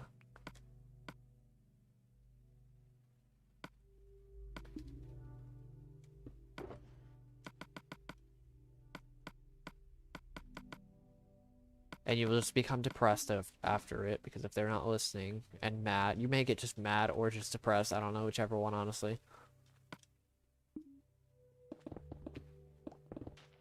Depends on the situation. But do not try to shove it down their throat. That's really it. Just see if they actually are somewhat interested in it.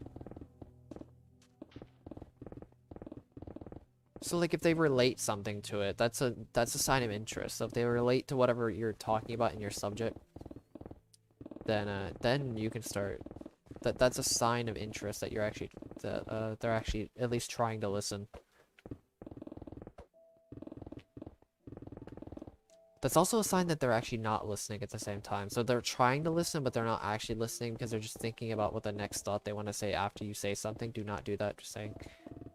Done that many times, to listen to what they're saying. Even if they cut you off and you forget what you're saying, still just listen to what they're saying. Sacrifice your own thoughts for other people's. It'll benefit you greatly because you may actually learn something more. I've done that way too many times. That is if they're actually correct about it, because I've actually done that before where I stopped doing it and I noticed how incorrect the other person actually is in the situation. And I start questioning them on it. It's kind of hard to question TI and Fury though, because that T demon's like, why are you questioning? It's like, ooh, I'm the arrogant one. I should be the one speaking. That's basically TE demon. TE angel would be like, hey, maybe you should actually listen. It's like telling themselves, like, hey, TI inferior, hey, actually, you're not that smart. Just get over yourselves and listen. That's basically what TE Angel's saying, but nah. Like, I gotta lie. to get my voice out. It's really frustrating. Like I said, I'm just gonna sprinkle in a little bit of the psychology if it fits the situation.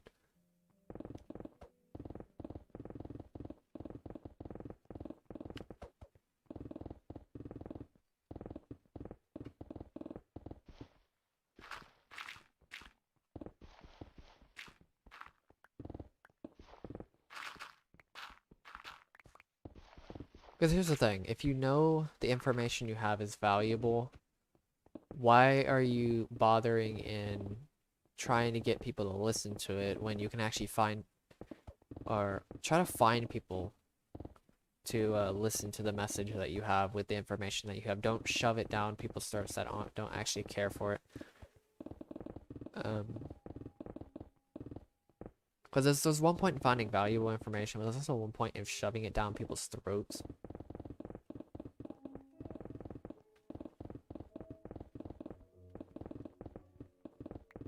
As well. Because the only reason you're shoving it down people's throats is because you're trying to feel good about the information, because you know for sure it's valuable to you. But the thing is, do other people that you're talking to actually value it? That's the real question. This is where the helpfulness actually can come in. If somebody needs this information, because you know SC Inferior needs the information, other people need it, then you can help them. This is when your basically purpose lies. This is where your purpose really lies. This is the useful strengthening of other people and helping them, instead of just trying to shove it down people's throats because of, you know, self-importance. This is why I don't talk about it that much unless somebody actually needs the help, or if it's something I can just sprinkle in real fast and explain why a certain behavior is. But I'm not going to just go through hundreds and hundreds of pieces of information of this science randomly. Unless somebody asks for it, obviously, then that's different, but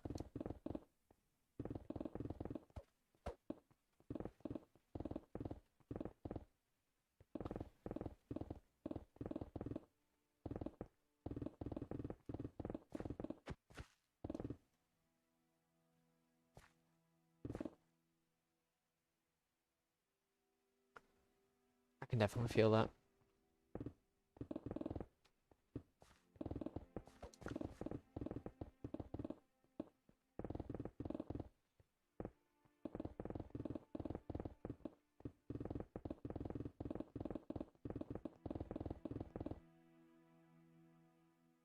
I can definitely relate to that for sure.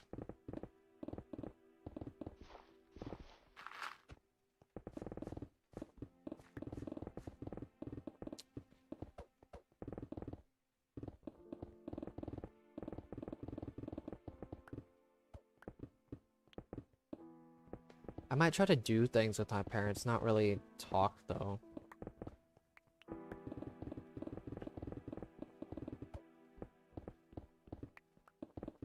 I mean, occasionally I could talk to my mom about the psychology if it fits the situation, but that's really it. I'm not too sure if she's actually listening or not. I don't know if they are.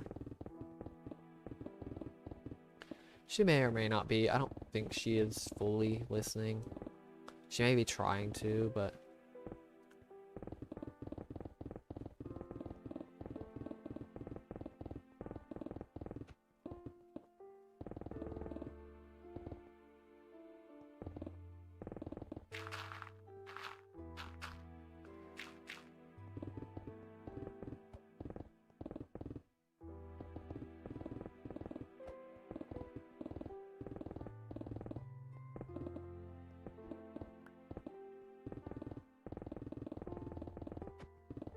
I can't tell or not, really.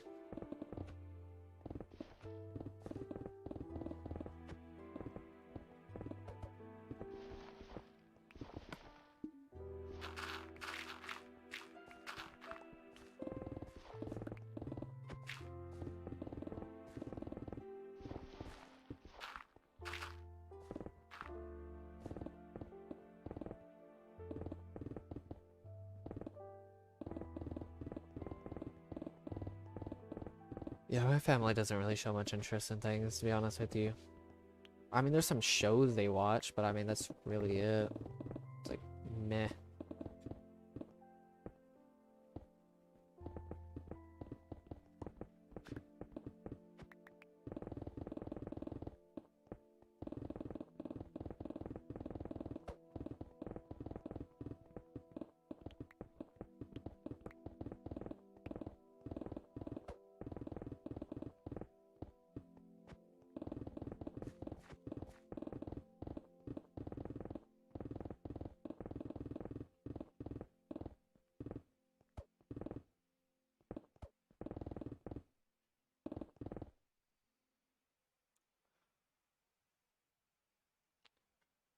I mean, your parents are kind of acting like how my parents did about a year and a half or so. They've mellowed out quite a bit, thank God.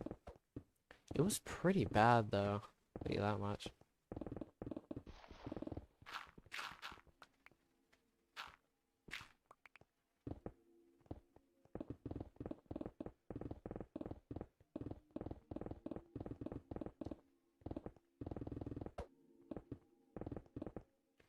Which is really frustrating when you're super empathetic and you just absorb those insane emotions. I know you definitely relate to that.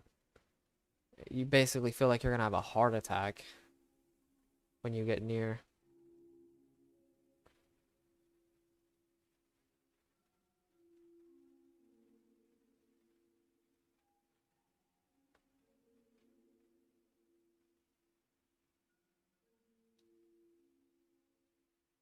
Like, holy Jesus Christ, I need to stay away as much as possible because, holy God, I'm gonna actually have a heart attack just listening to them.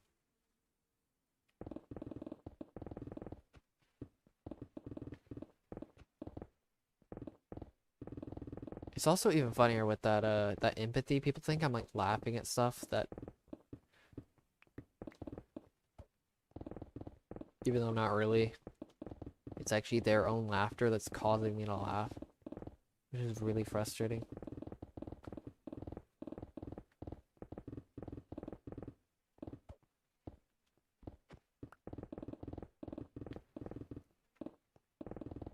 Which, I mean, there are some cases where it actually is pretty funny, but a lot of times it's hard not to laugh at whenever somebody's laughing. It's like I take the laughing is contagious to a whole new level.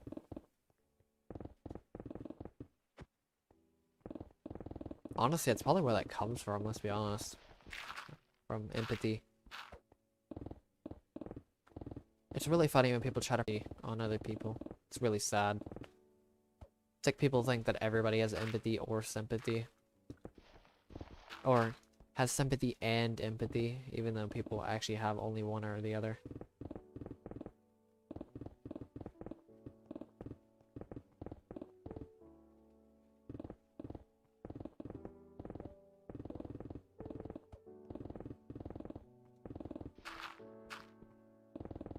Or like how, it's funnier when you react to other people's reactions. Or not react to other people's reactions,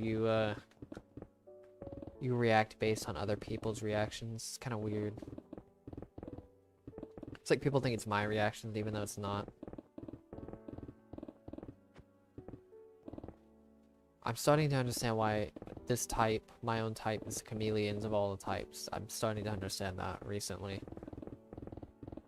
Seriously, it just absorbs anything people related.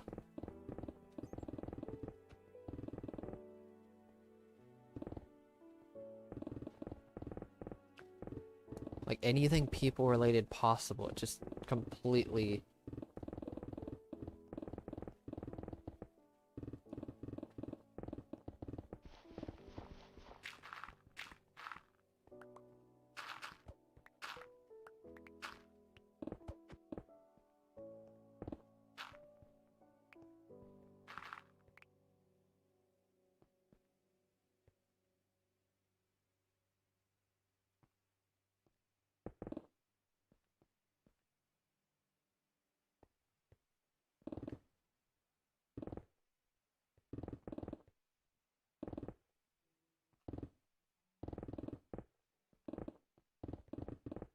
Why do you say funerals are bad? I think the only thing I have a problem with funerals is that they need to be a little bit more cheery. I know it sounds really sad, but it sucks it only celebrates the good or the bad time. Not the bad times, but they only celebrate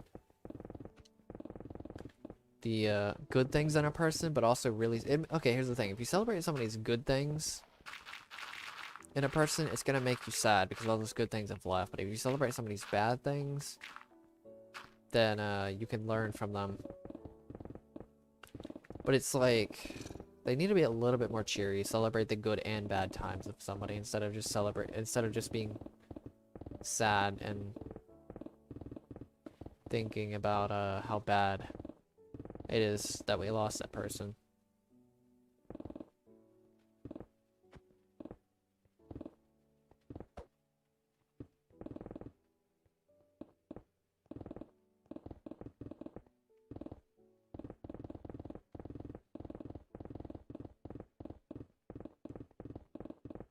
Sure, yeah, being sad at one point is bad, but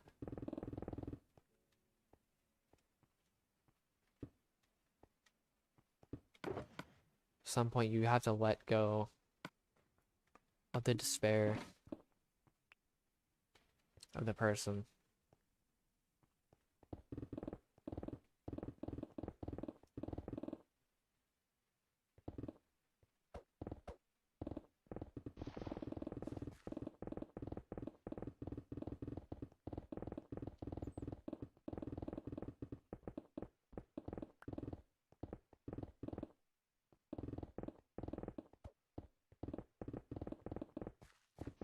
Wait, what do you mean by yes, they do? I'm not too sure what you mean. Because I forgot what I said.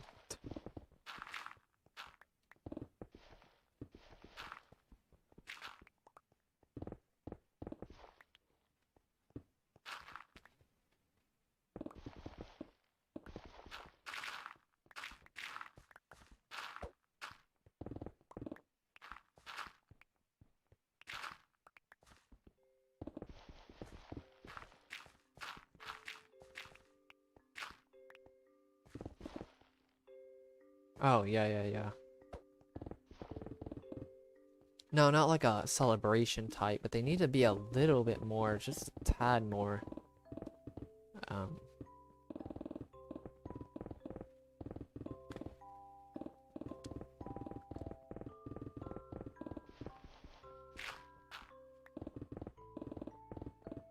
I mean, C.S. Joseph mentioned that, they need to be a little bit more, they need to focus on the bad. They need to focus on everything about a person instead of just focusing on two things. They need to focus on the good times of that person, the bad times of that person, or the bad feelings, the good feelings, the bad times, and the good times. They need to focus on all four of those sectors. It would balance it out very well. So you get the scope of the entire person. Instead of just getting pieces of them.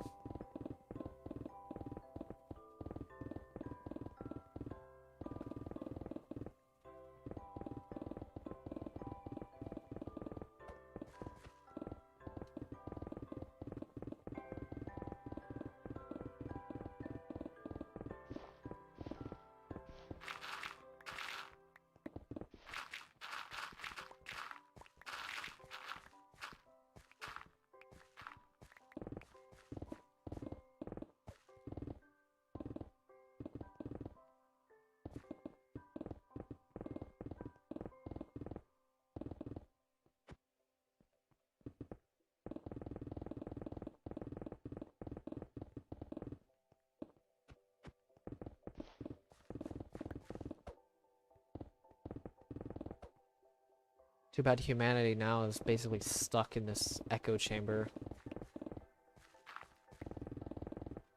that will be our own demise.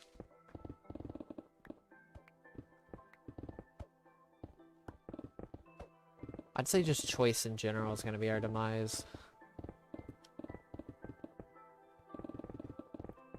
Too much freedom is our demise, really. Let's be honest here.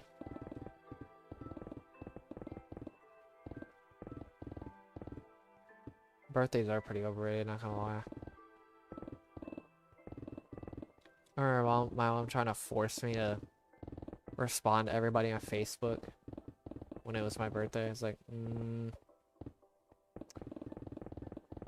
yeah, I don't know why you're forcing me to do this.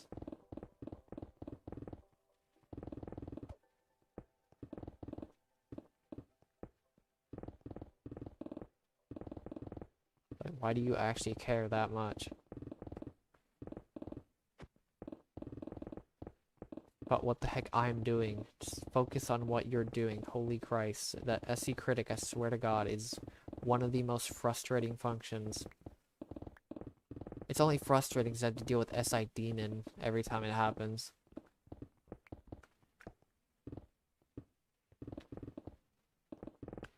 It's like, ooh, you're just trying to get to my demon? Alright.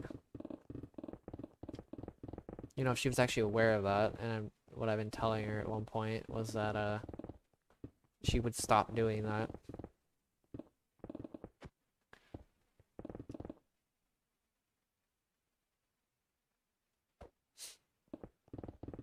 Yeah, pretty much. Don't get me wrong, the SE critic can be really cool when it comes to, like, dressing and stuff like that. Like, actual, like, dressing up. Because they can give feedback and they can give, externally and internally. So they have both. This is why they're the masters of sensing. But there's sometimes that SE critic can get very senile with how it's telling everybody, forcing everybody to do things. I mean, it's called the Scenics for a reason. Extroverted sensing Scenics. Sounds a bit weird, but...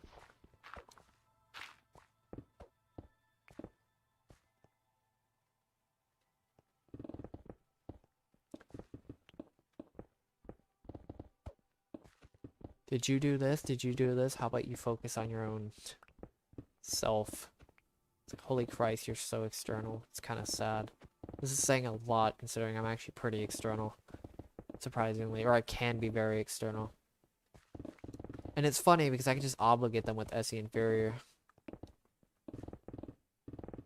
Or guilt trip them to absolute oblivion, as long as they actually, you know, take guilt trip for once. Because it's funny how FE heroes try to guilt trip people all the time, but they themselves don't care at all, because it's like, ooh, you should have apologized to me, even though they don't actually apologize for something that's actually meaningful. But it's like, no, I'm just gonna obligate you and not actually care. It's like, wow, alright. Nice little interest base there. Your little win-lose scenario.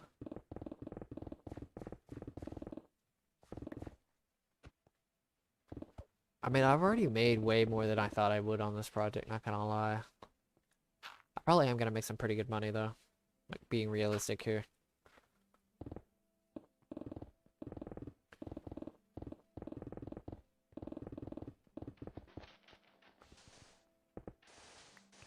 I think it's almost inevitable.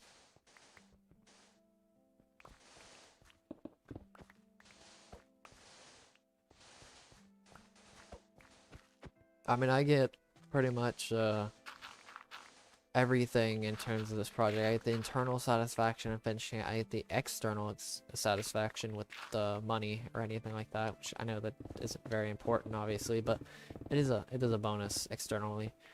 But and the recognition from doing the project in general, and I get the pretty much legendary status of doing this project, and I basically become a meme simultaneously. All four of those things happen.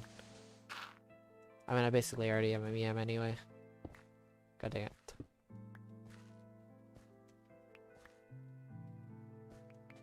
I think I'm gonna turn this into a realm or something like that. You know, I don't like marketplace, but I may turn this world into a marketplace world.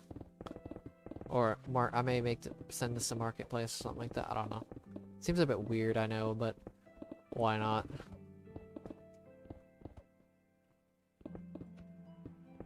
I'll figure out ways to make copies of this world and stuff like that. Don't worry, I have my ways. Eventually, eventually I'll have my ways of figuring out. I'll try to make multiple copies on different platforms and stuff like that.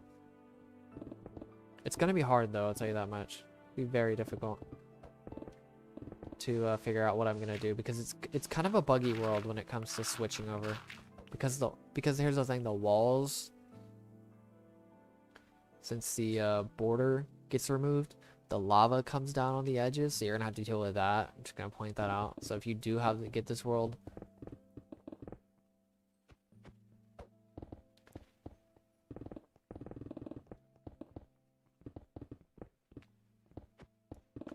then yeah, it's pretty weird.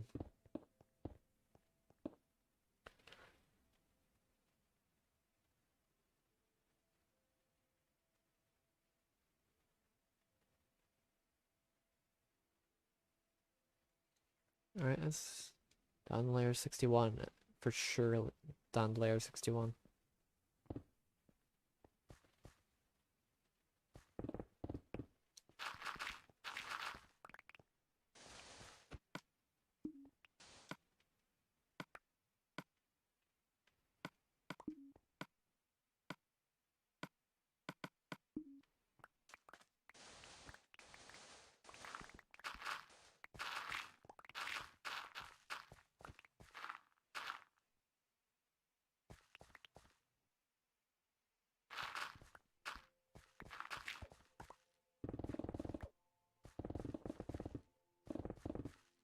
I mean, did you have any responsibility within the fight? Because if you even if you didn't even start a fight, if you had some form of responsibility within the fight, then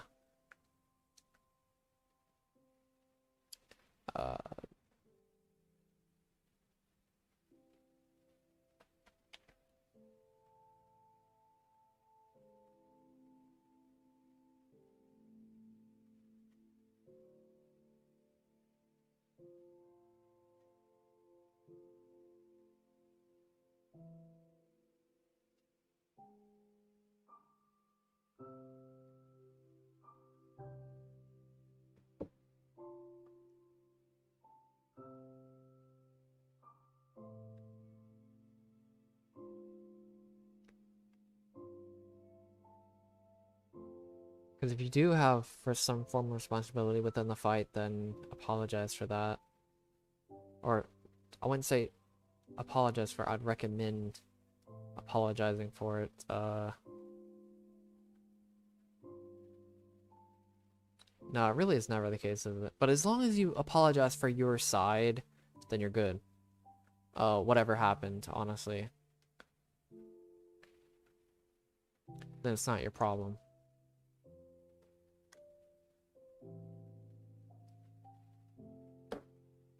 You're taking responsibility for your actions. As long as you're doing that, you're fine.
No, for somebody who doesn't have that good a reputation, acknowledgement, I'm surprisingly pretty good at it.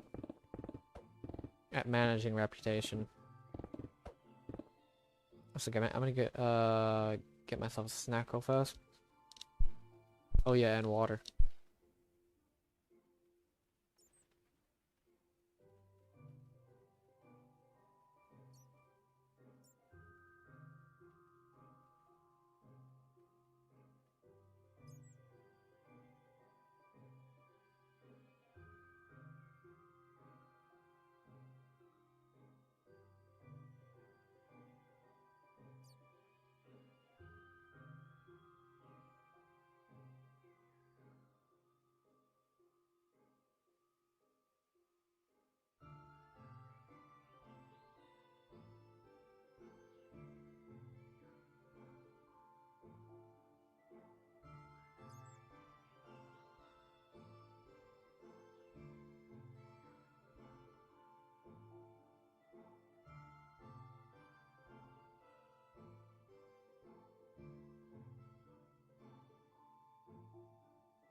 Yeah, I'm back.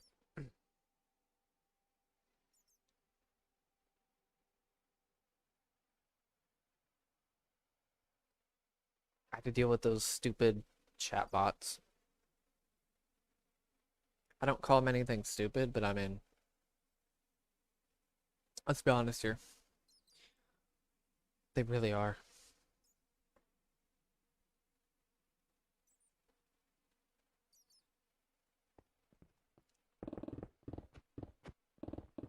They're pretty easy to deal with though. You literally just have to swipe over, or at least on my phone, you have to just swipe over, just delete the conversation. I mean, I don't know why people just look at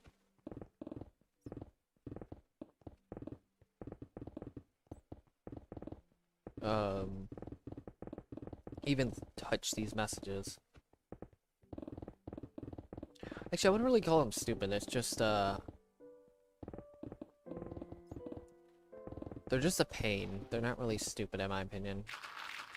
They're just a pain to deal with personally.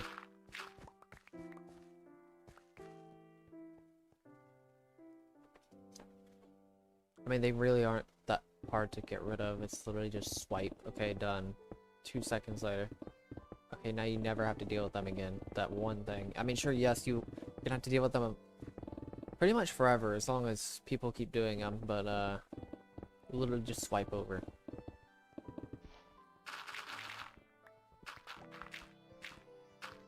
Sure, yes, they're obviously not good,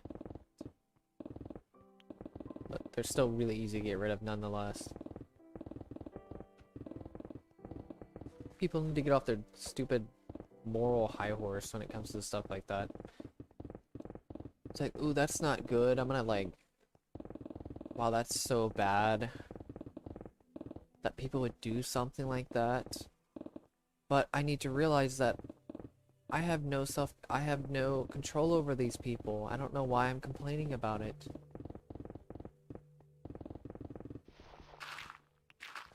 Huh, yeah, I wonder.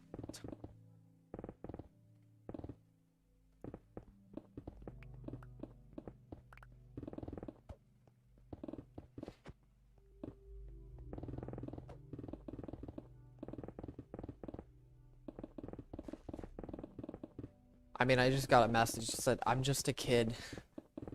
It was like those group messages instead of the single messages. It was a group one. Somebody wrote back, I'm just a kid. It's like, you could literally just remove them. Yeah, I did. I did a water.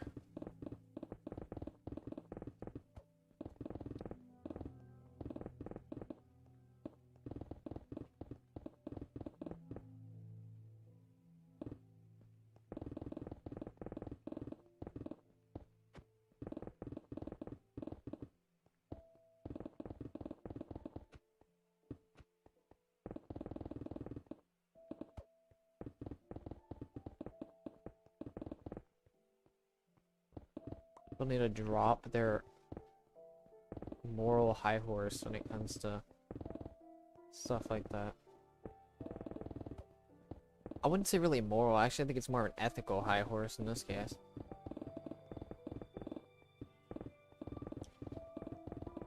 It's like, why would somebody do something like that? I wouldn't do something like that. It's like, well, I mean, because there are people out there that are amoral. I mean, FE heroes need to understand that.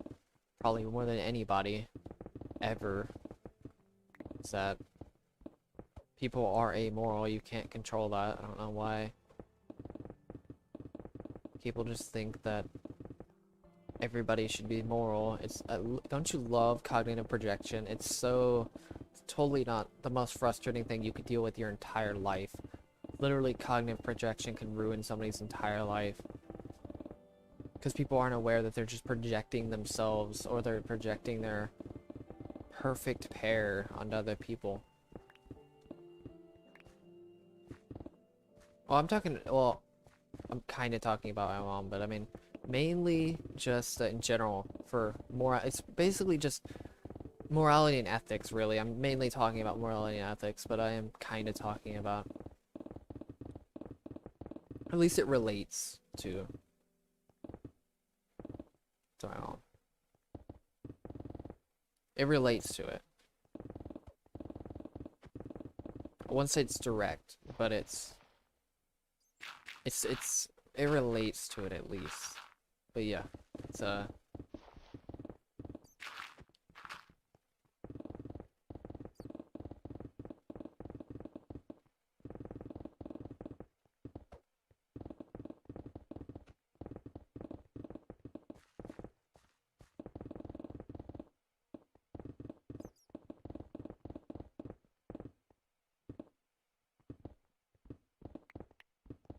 but yeah, it's a bit weird.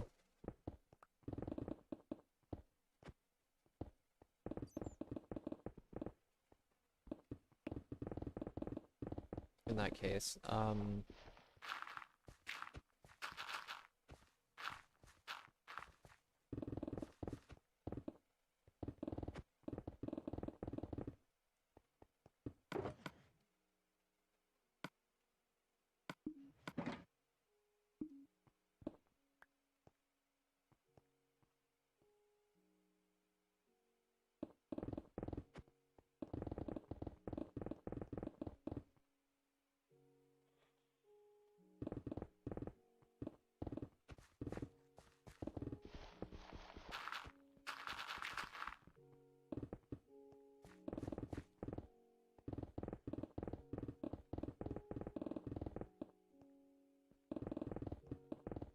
everybody projects their what's up, Swifty projects their golden pair because they're trying to find their golden pair, or they're just projecting themselves. A lot of the cases, I think everybody's like me for some reason.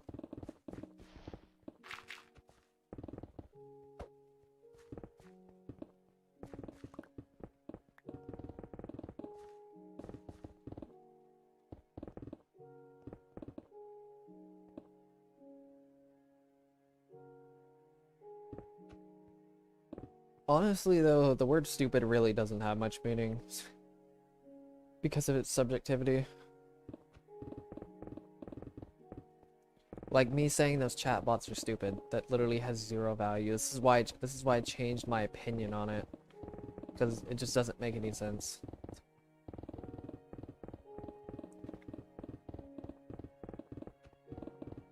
I'm not gonna, definitely not saying it's objective whatsoever. It's just, I personally will find them pretty annoying to deal with more than anything. I'd say annoying is a better opinion, in my opinion.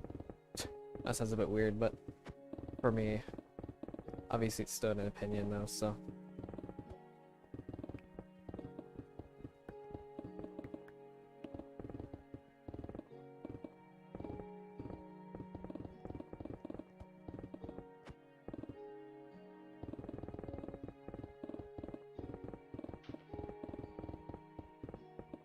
It's funny people trying to objectify their opinion. Like even something that's very arbitrary.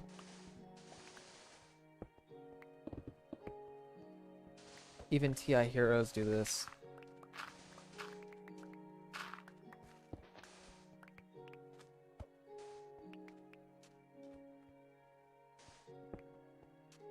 Actually, TI heroes do it more often than probably most people.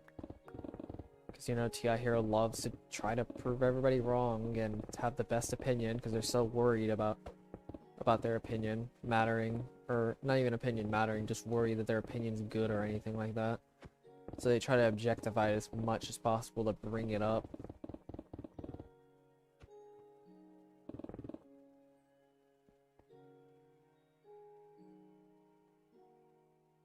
Yeah, exactly. It's the same with my mom as well when it comes to making mistakes and having incorrect information. Actually, mine's more of a information thing. Somebody makes a mistake in some way, shape, or form. It's like, ooh, I wouldn't make a mistake like that, because like, thank you, SE critic elitism. That SE critic elitism can really, it's like, that is so, it's like pretentious almost. It's very pretentious, I guess is the best way to say it. Because, you know, ISFP, unconscious, is super pretentious. Or can be super pretentious.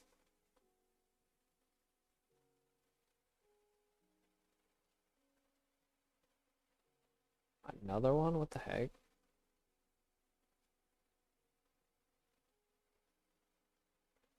Interesting. Okay. It's like these people that these people are trying to talk to this thing, but it's actually just a bot. It's like, leave me alone, even though it's just a bot doing it.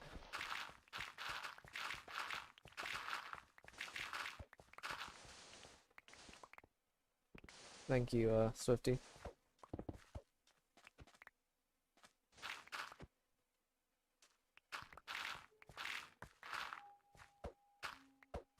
Exactly, though. It's everybody does make these mistakes. I mean, I don't know why this weird elitism with the SE critics, like, that person made a mistake. They're stupid in my eyes. I wouldn't make that mistake. Even though they hypocritically probably made that mistake. Or gonna make that mistake anyway. Don't even realize it.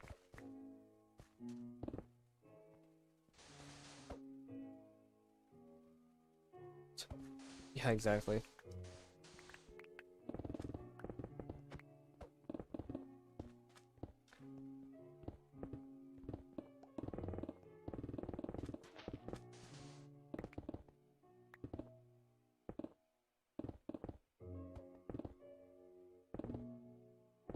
Hopefully it pulls up the thing. The notification for it.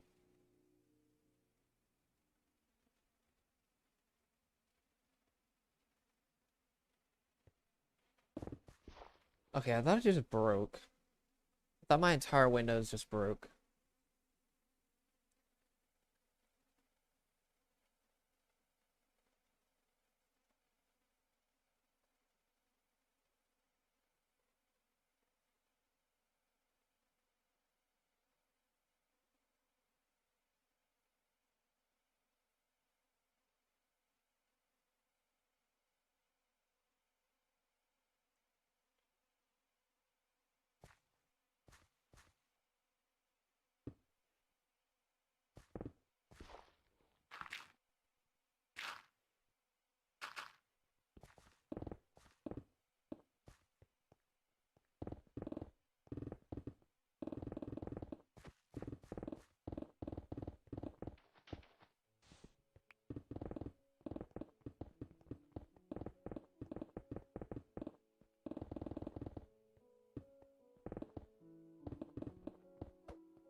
I don't know, curse it's the same thing with the how the word stupid has lost meaning and it's subjective. I think curse words also are pretty, I don't think they really have too much meaning in my opinion. I really just don't see, they're pretty they're extremely arbitrary actually as well.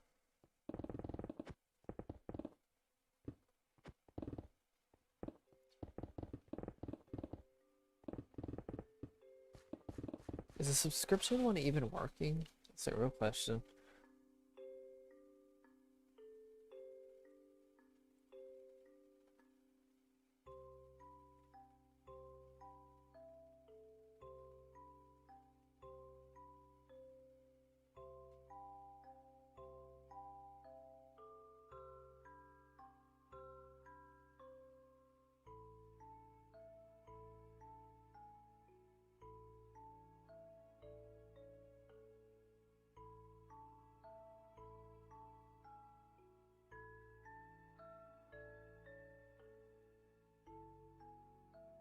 Should be working.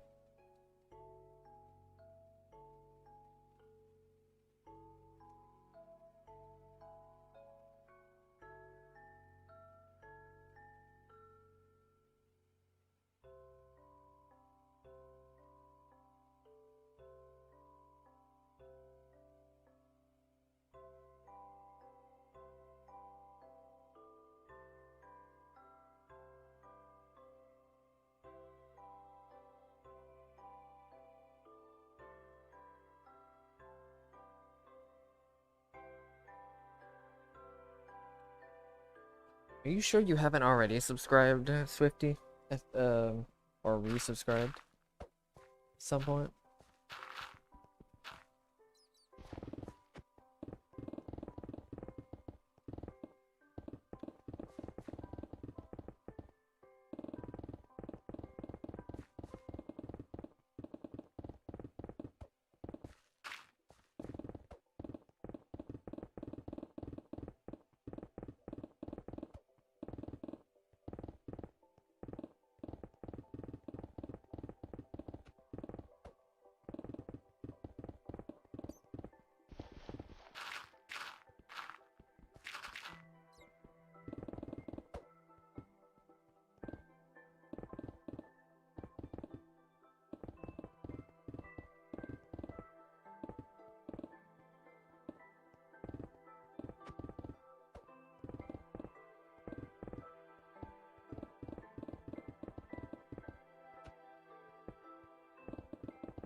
Yes. Yes, Swifty.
King Raccoon.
What's up, Apple?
3 years or so. 3.5 years.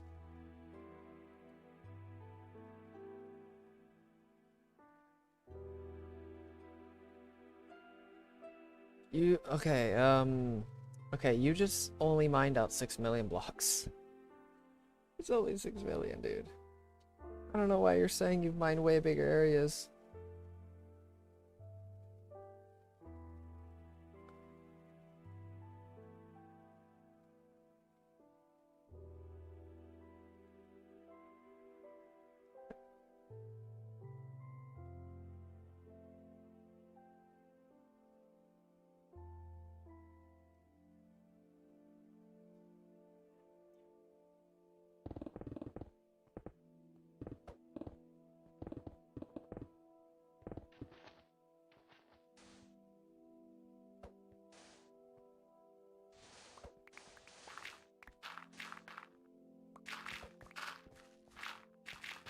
I could have just done the calculations in my head, honestly. I don't know why I did it on a calculator.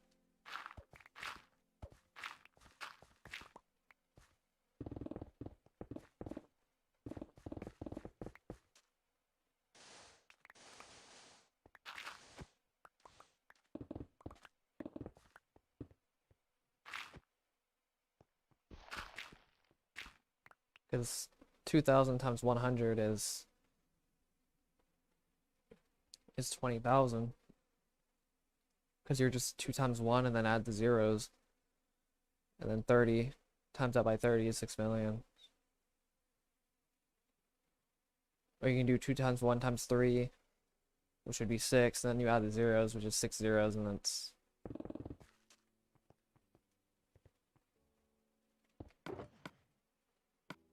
$6 million.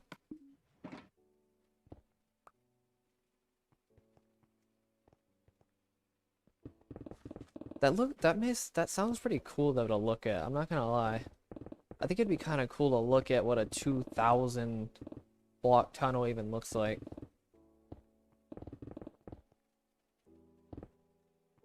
You did it with iron. Sounds pretty feasible. I don't know if that's even possible in a month, but it'd still be cool to see though.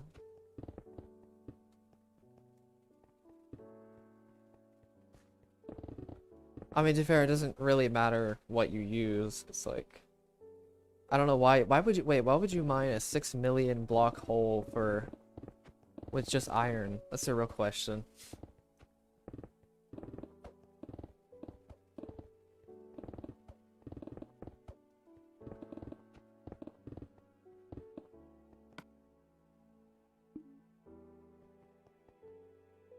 Oh, you didn't do it by yourself? Actually, you know what? That makes it feasible. That's pretty feasible if you didn't do it by yourself. That seems very satisfying to look at, though, I'll tell you that much. It's like this hole right here, but it's 4 times bigger, or 5 times longer, and half the width. What?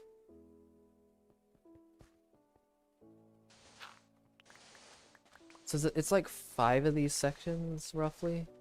Sorry, no, 2.5 of these sections. It's like, not this section right here, the section over here that I had. It was my normal sections.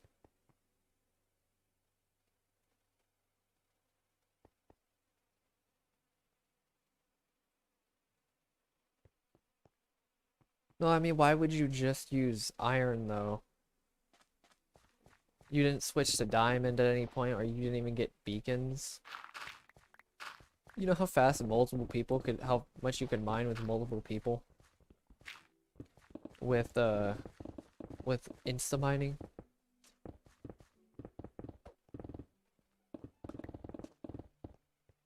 I do want to see what that looks like, though. I'm not gonna lie. Because it sounds pretty insane to look at.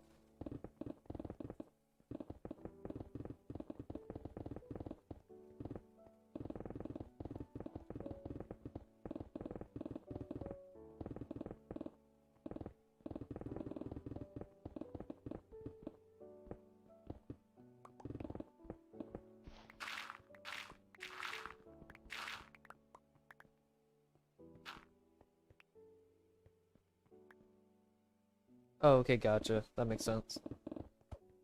So you basically started mining it while you had iron tools, pretty much. And then did you ever, I'm guessing you eventually did switch over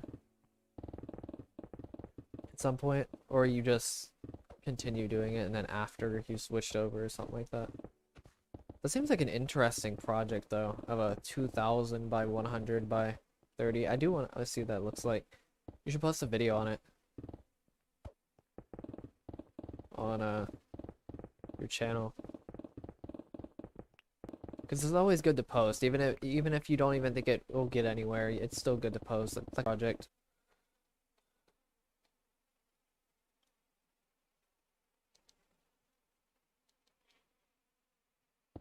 I posted it, took 2 years before I got any recognition on it. Or reasonable recognition. What's your friend's channel?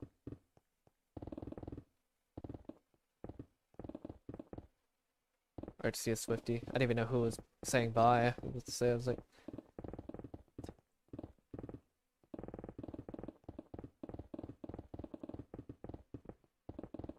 there's a second there. Look how fast these layers go by now. Since it's only a third of the section.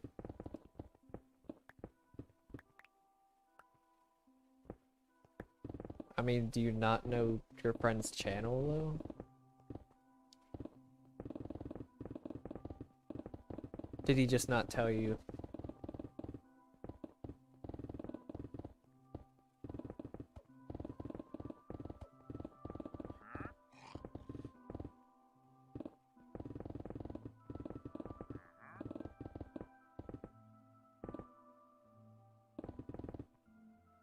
Okay. Seems like a pretty cool project though.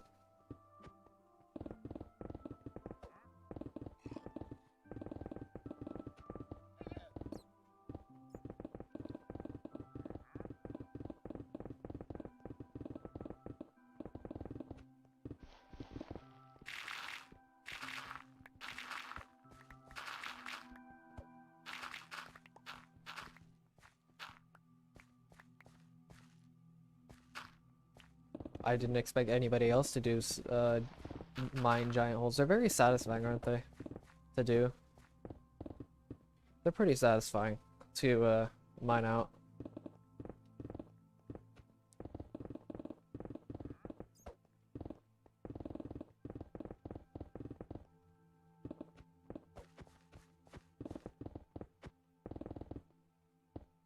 Oh jeez, I almost walked off the edge. I'm still not used to this section. This is a very tiny section compared to what I'm used to mining, because this is the end to getting 75% of a classic S1 mined out, so.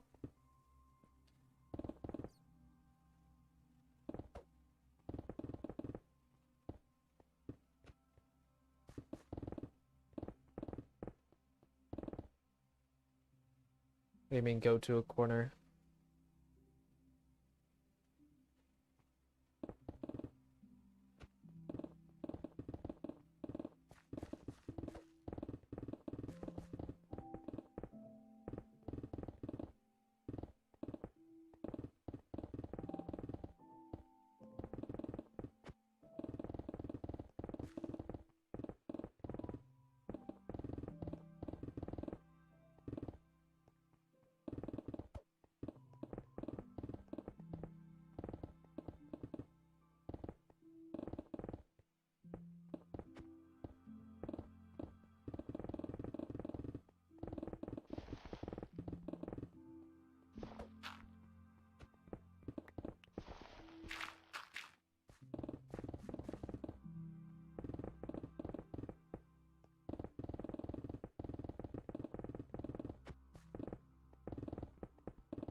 Okay, go ahead.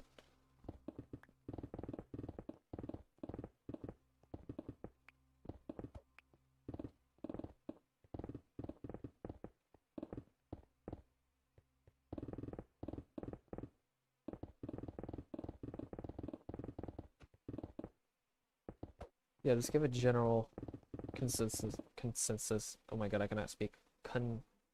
Consensus? I think it's just consensus of the project.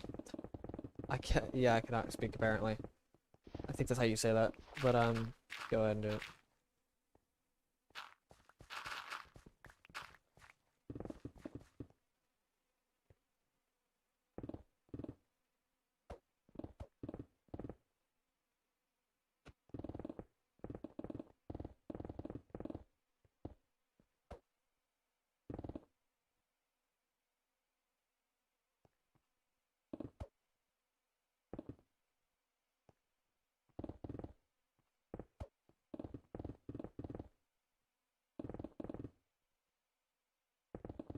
What do you mean by the corner? Like corner of what?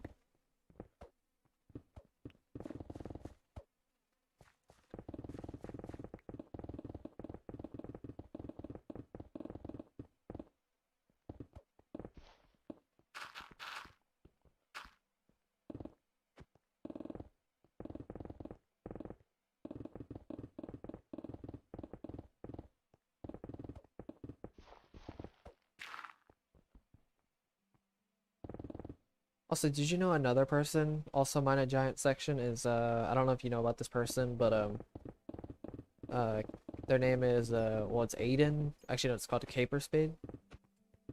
Their channel is Caper Spade, and they sorry, it's not Caper Spade, god dang it. It's a knife. It's like Knife. It's like Kenife. And they made it's a project they used to do. I have no clue what happened to it. But they mined a 300 by 300 section.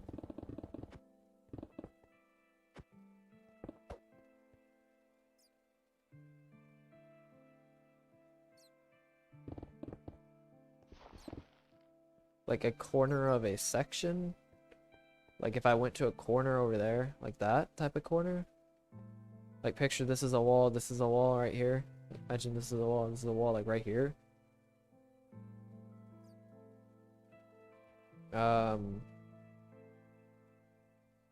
I'm not letting anybody join this world.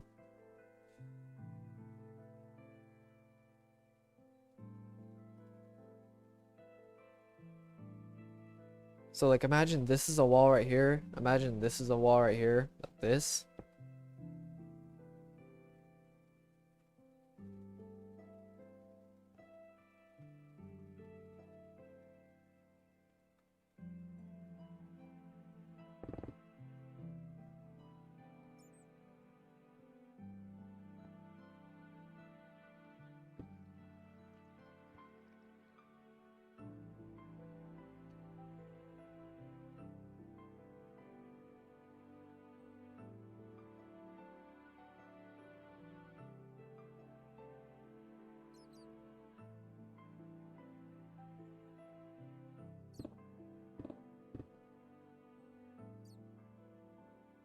Because this is a solo project. I know you're just trying to show me that, but I'm still not letting anybody join until after it's done. You know, it's actually not a bad idea to let people join in the future. I could do something like that. Mine those 4 blocks. Oh, do you mean like, okay, wait, give me a second. Let me get a new hole. This.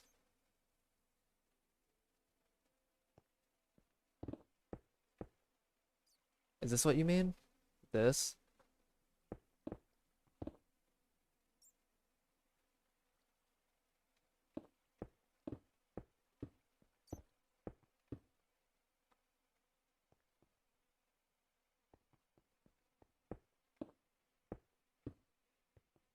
Or like this?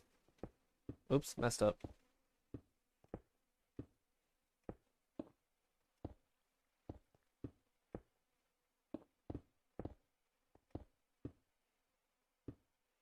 Like that? Like you're cornering outward like this?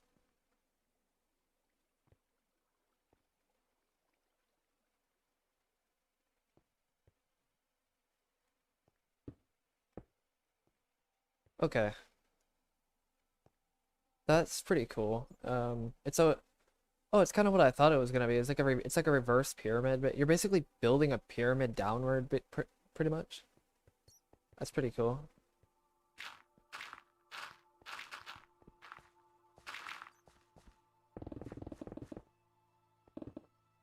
No, I know. It's kind of hard to do that with it. That's really hard to do with insta mining, I'm just saying. I better get better at insta mining if I want to do something like that. You know, I thought about, you actually gave me an idea, um, that I could do in the future. Possibly do some kind of like session or something like that where I can let people on the PS4 world join this world. Or let people join, possibly. Obviously, I'm gonna have to make copies just in case somebody obviously griefs it, but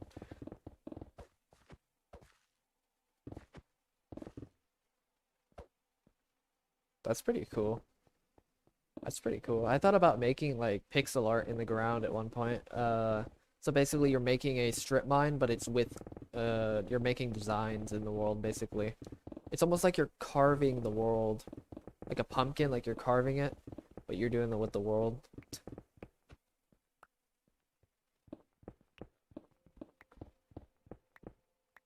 Sounds kind of a pain. Sounds like a pain, but I mean, I think it'd be kind of cool to see.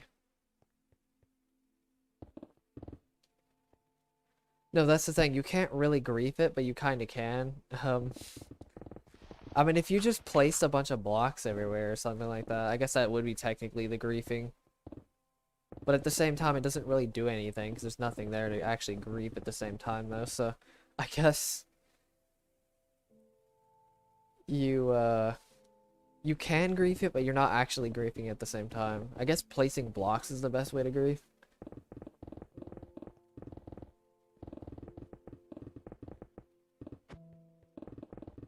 You're doing the opposite of griefing. It's like you're just start building things.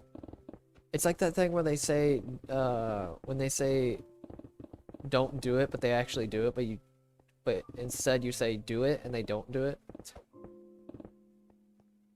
It's kind of that thing, but it's like, okay, so grief this world. There's a bunch of stuff to grief, but if you say grief this world and there's nothing there, they'll just build.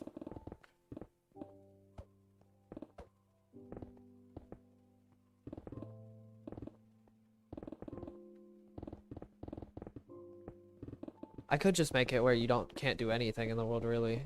I mean, let's be fair. What can you really do in the world unless except for placing blocks?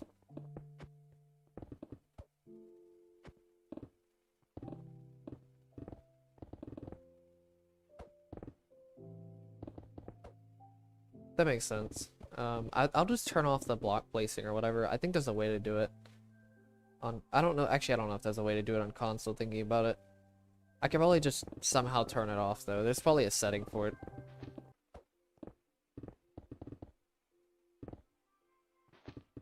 Oh, that was something. Yeah, it's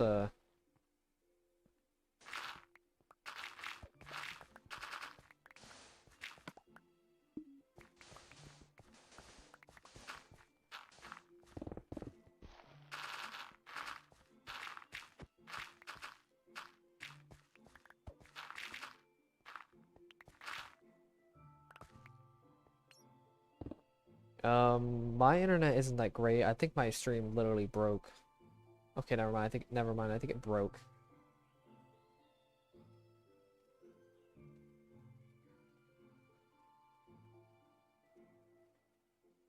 Yeah, my internet's breaking at the second.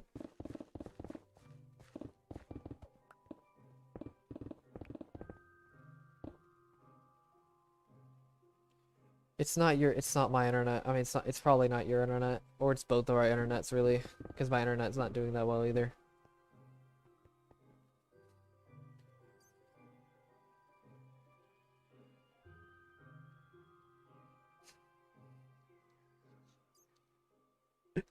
Oh my god.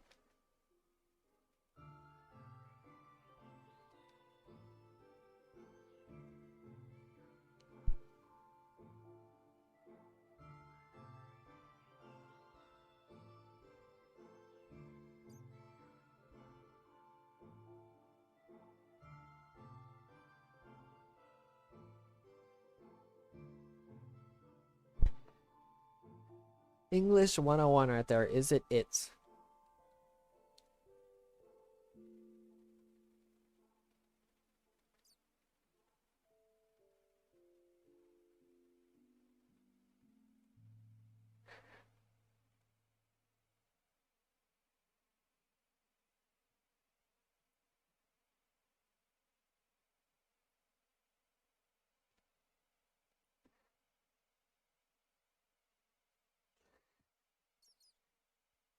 It's so funny reading that, actually, I'm not gonna lie.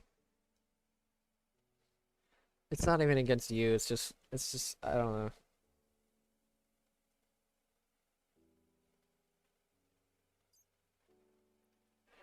Alright, time to, almost finish this. Yes, they are. Especially when you don't reread your sentences, which I try to reread them at least once. I do mess up occasionally, though, when I do it. I think it's from all the not failed essays, but all the failed spellings I had with essays. And it got me triggered so many times. I was actually pretty good at essays if I didn't, mess up spelling and not just spelling, but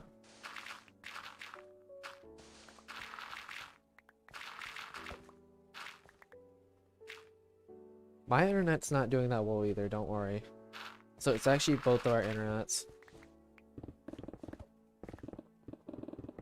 It's like our internets are synced together.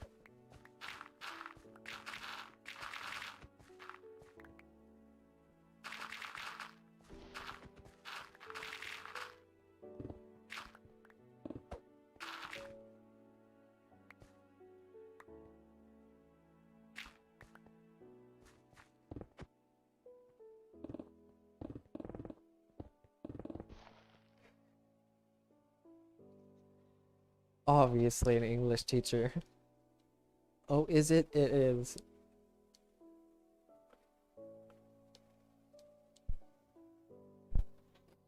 Oh, Jesus Christ.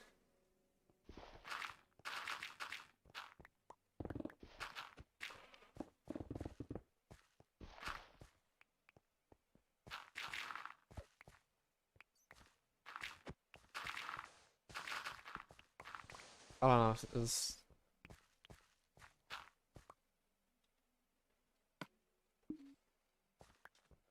Oh, Jesus. Okay, I'm gonna get some more water. What I mean by that is drinking some water right now, not getting up and getting some, but I know I say the same thing for both of them, so.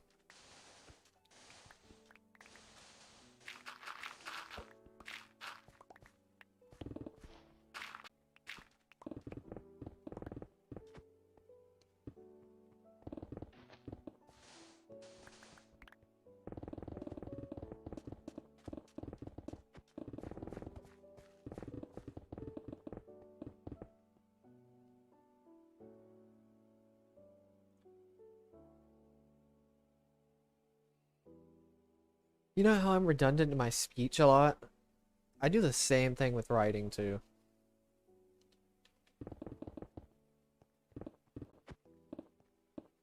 I tend to over-explain certain things in real life and apparently on paper.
I'm actually somewhat pretty good,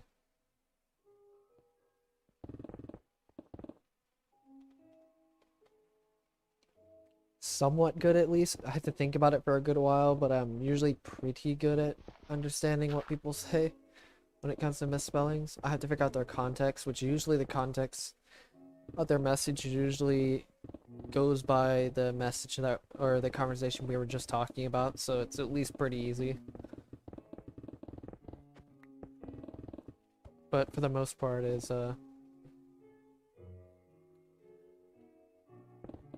think I'm actually pretty decent at least considerably decent, somewhat.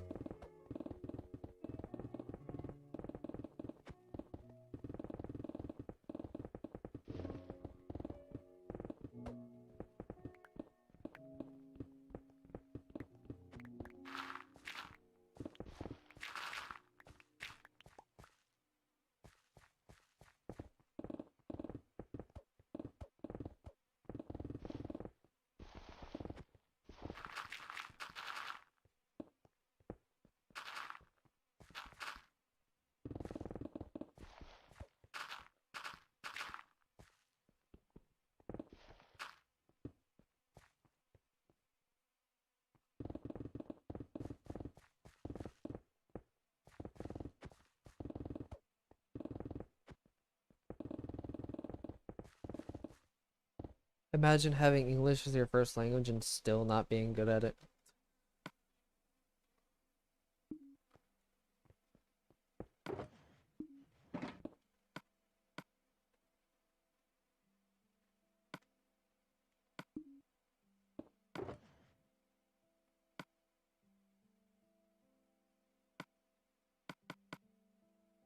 I'm gonna keep this iron actually.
See, it seems like German seems like sounds like a pain to write down more than anything.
I pretty okay otherwise.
Okay, one more layer until I get to layer 56, which is like the layer I've been trying to get to anyway, but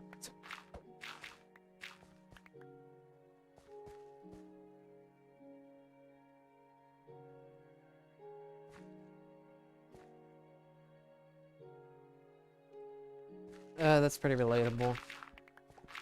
Not gonna lie, with the keeping the letters. I tend to keep them closer into the middle of the line, not really on the line, more than anything. I'm pretty bad at it though, not gonna lie.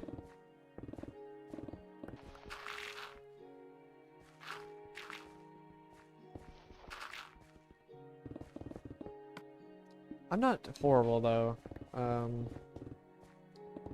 I would say, personally speaking, I'm not that horrible at it, but at the same time, I definitely wouldn't consider myself personally that good at it either.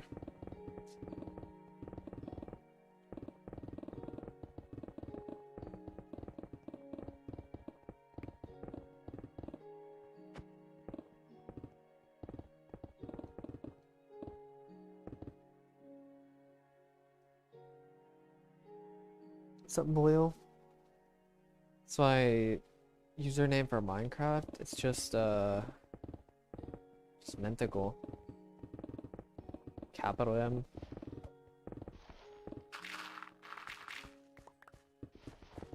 I know it sounded like a question. I was kind of questioning if it was a capital M or not. I think it is, yeah.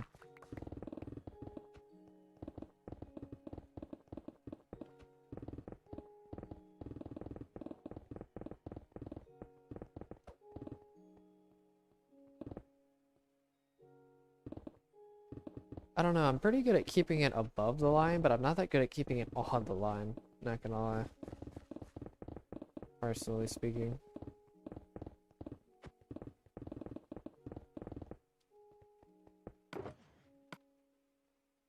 Alright, there we go. Also, I think I'm gonna do what Kilo did and go to Hypixel after I finish the project. I kind of want to see. That was actually a pretty cool idea. That was a pretty cool idea to celebrate.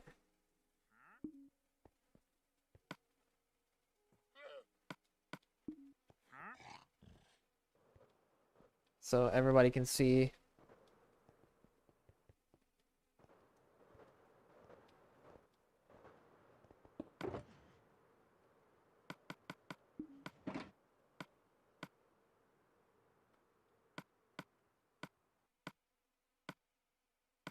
The me, I guess, or at least in some vicinity see me.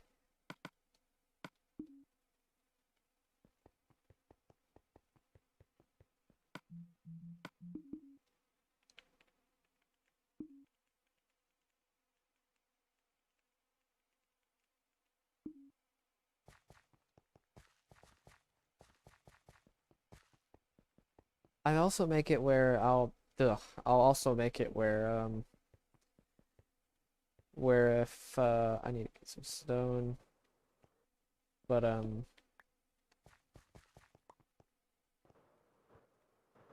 where I'll make this world open to the public for a bit, like on my own account or something like that. Maybe I may do that after the entire world's finished. Like after Bedrock Massacre, or after, yeah, after Bedrock Massacre, after Nether Massacre, and after the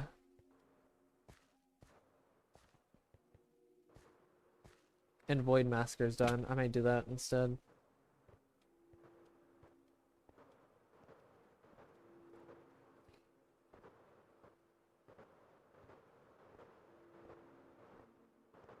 Ooh, I could actually make that what's it called, a Patreon benefit in the future. It's a pretty easy thing to set up.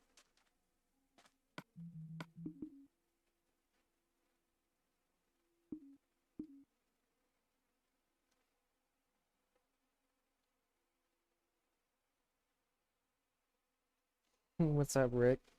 Yes, the longest map held in Minecraft. Over at least 7,000 hours of holding this map. Minimum. Or something like that. Since apparently I've played this world way too many hours than I thought I have. Or way more than I thought I have.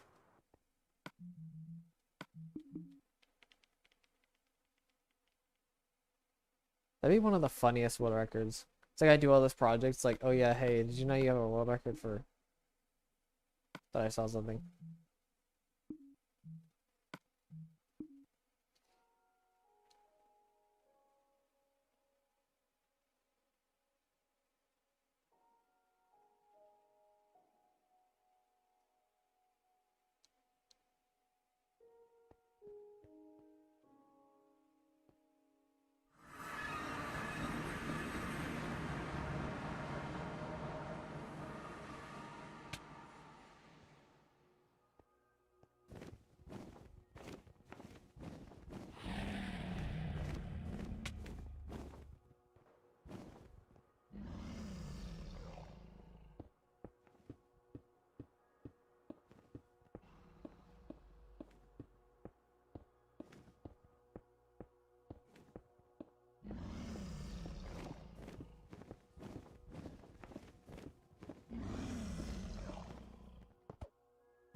I think I've killed the Inner Dragon more than almost anybody as well. I mean, if you don't count the Enderman farms, that is.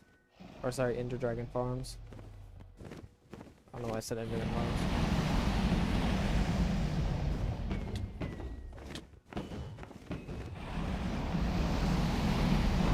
Hello?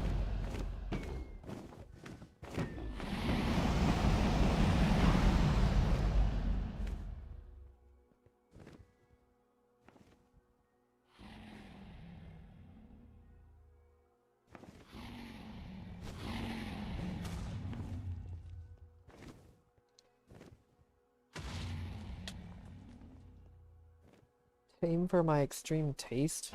Do you mean you mean task?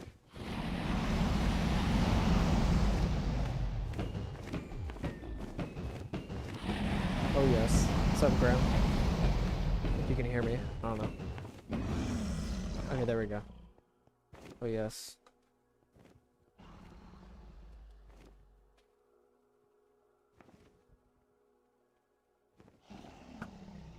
If I can actually shoot the dragon, that'd be nice. Wow. I'm either really bad or I'm really good. There's like almost no in between.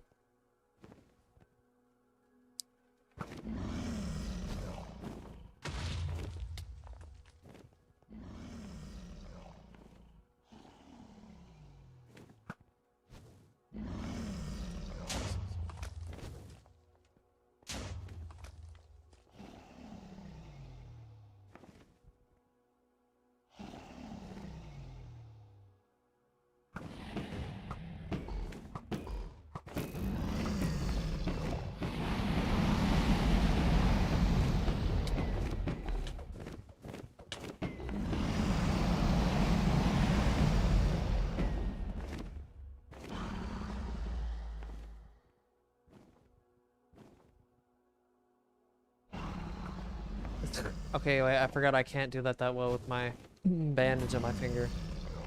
Forgot about that.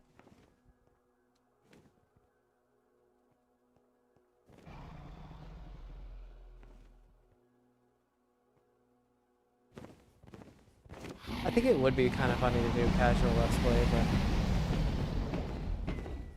I think casual Minecraft is a bit too dull for me, in my opinion.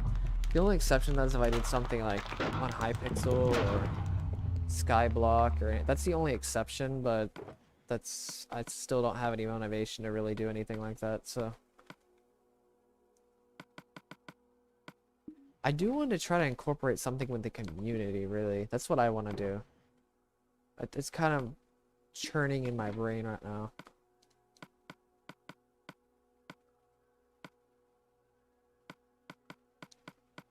I mean, I've even said I've enjoyed this over playing casual Minecraft. I get bored of, because I've played normal Minecraft so many times. I've done the same thing over and over and over again. I know there's many things to do, but I don't know. It just, something about it. I don't know.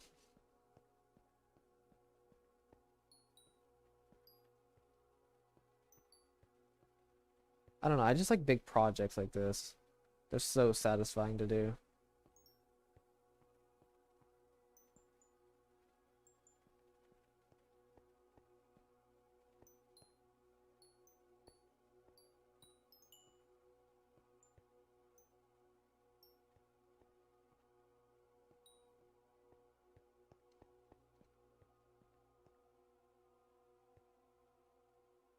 It's-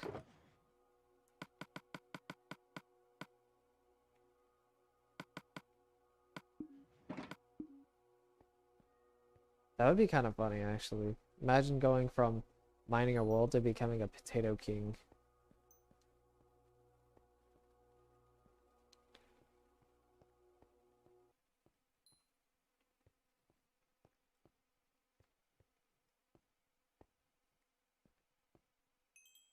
Oh, Jesus. Please, please, please. Good enough, I guess.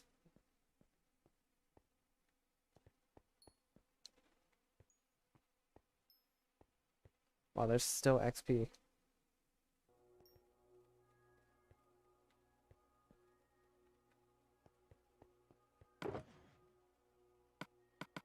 Isn't Technoblade the Potato King, right? Is he still a Potato King?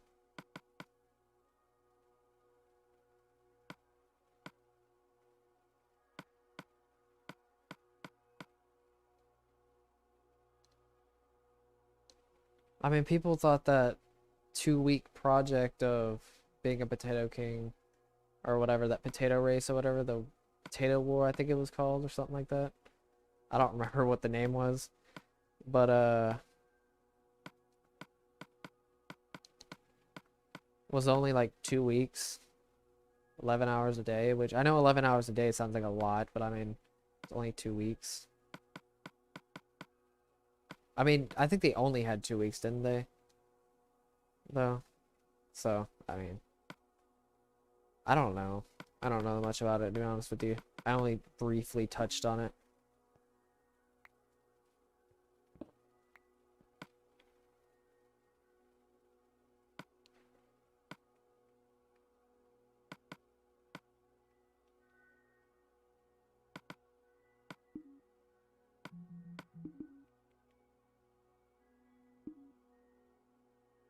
Did it really? I swear somebody said 2 weeks.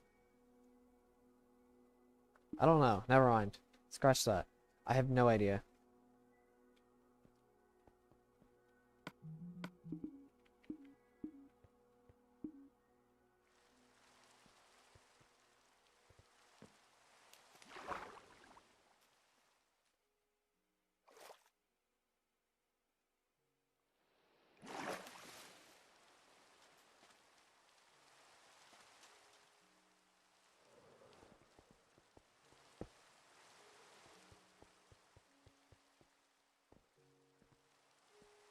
I haven't actually, I don't remember.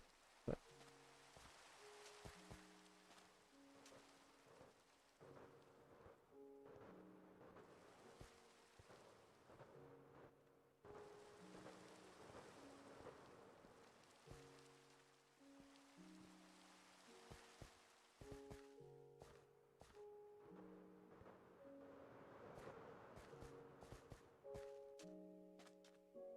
I don't know. Somebody could just look it up if you want to.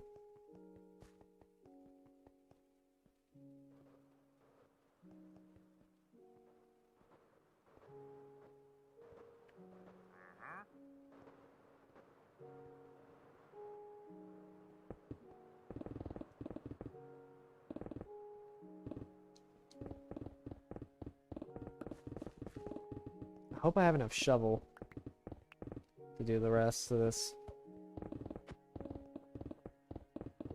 At least I got to layer 56. I don't know if I'm gonna be able to finish this layer. I have like 39 minutes, roughly.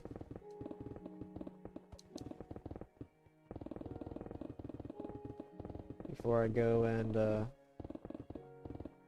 prepare for work.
Oh yeah, 500 million potatoes.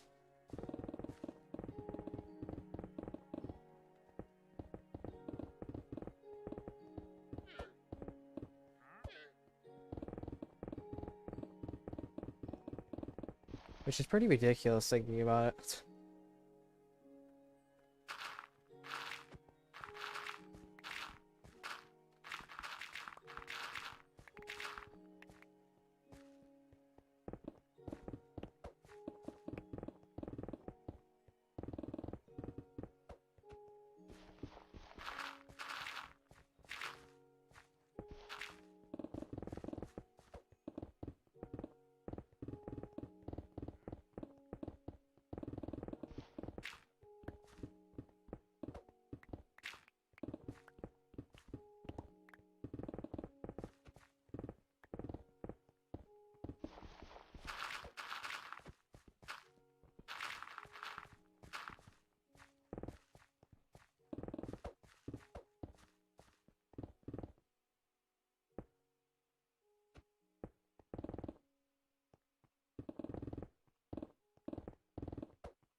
Better have a lot of shulker boxes within a double chest.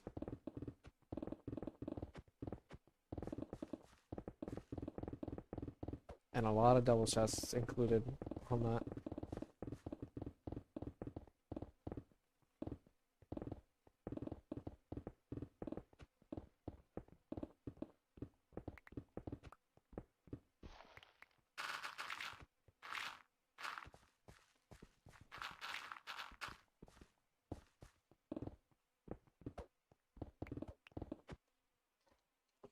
I mean, even if you did. Let's see.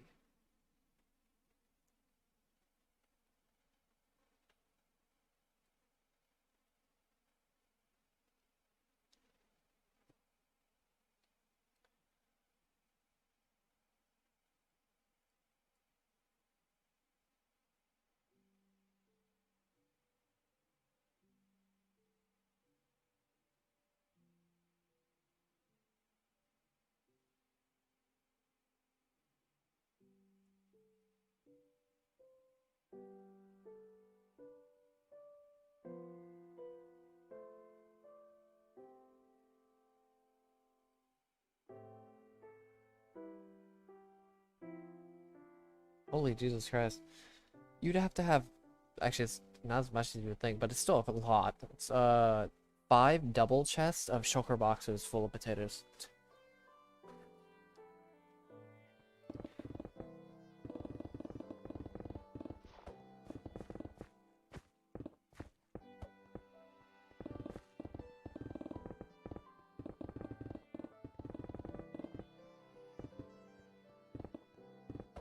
Pretty sure on that. It's pretty close to it. It's like 5 and something else.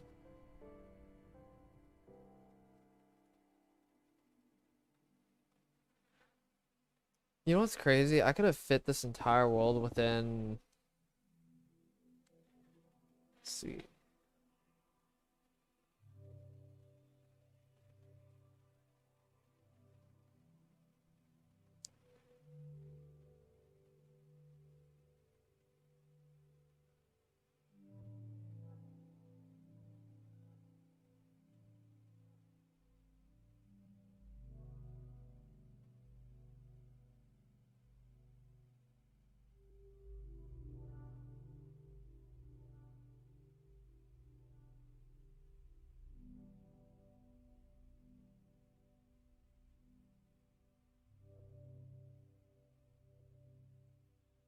What?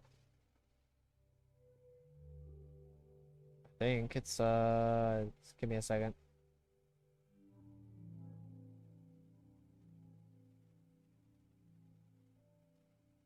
I may have done the calculations wrong. Give me just a second.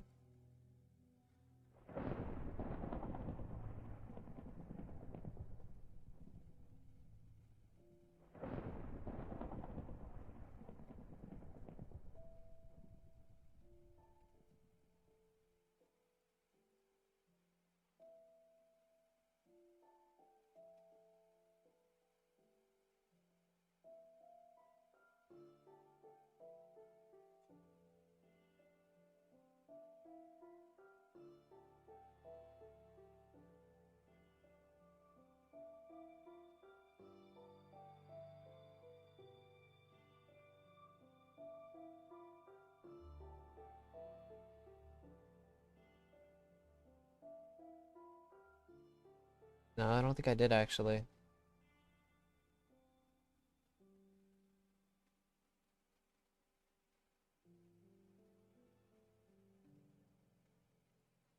Maybe I did. I don't know. Like, give me a second.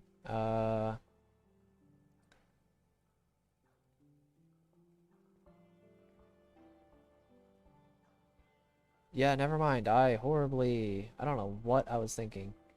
I did a horrible job with the calculations. I think I did the reverse. Or something like that.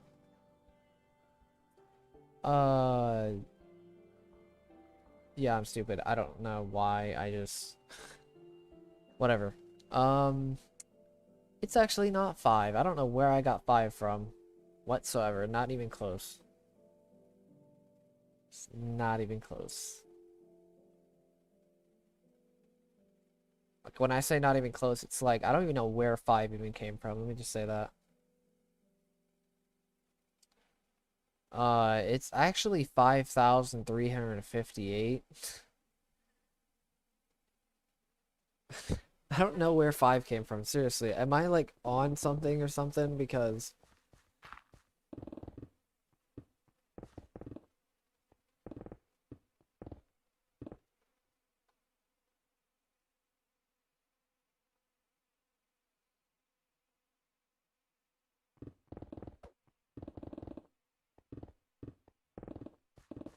also it would take around 500 double chests full of sugar boxes to encapsulate to contain all the blocks in this entire world.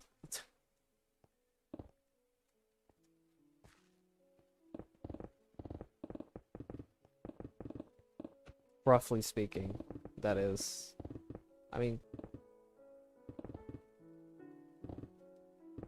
yeah, I think it's 5,358. I think it's what I said.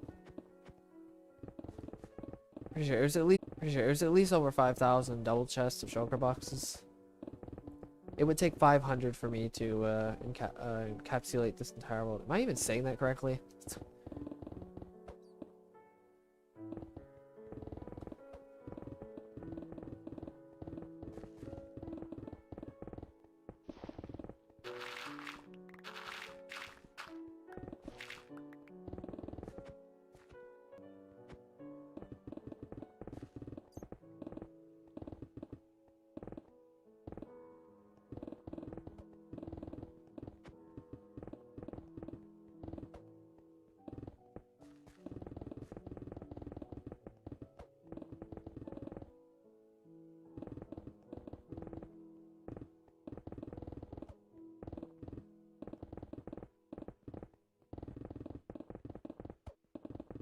I'm surprised nobody's mined an old world yet. It's still one of those projects I would challenge anybody to do, and it wouldn't even be that bad.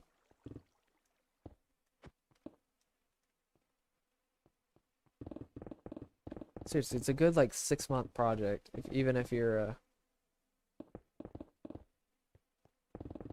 it's a good 6-month project that you can casually do it in 6 months. But I mean, let's be honest here, how many people are really gonna mine an old sets worlds legitimately? without creative. I think stream died.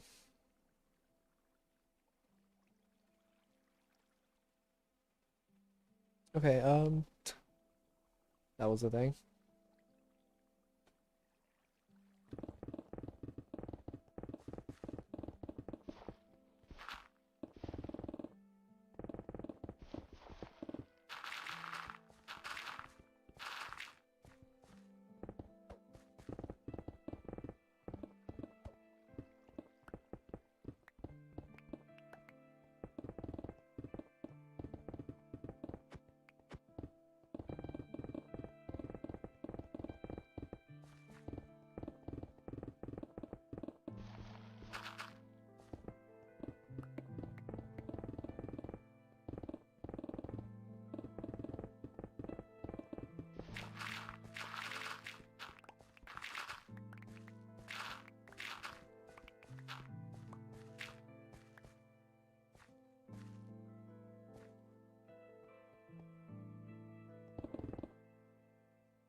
Yes. Watcher. I don't know, it just sounds like a weird word to say. Capsulate.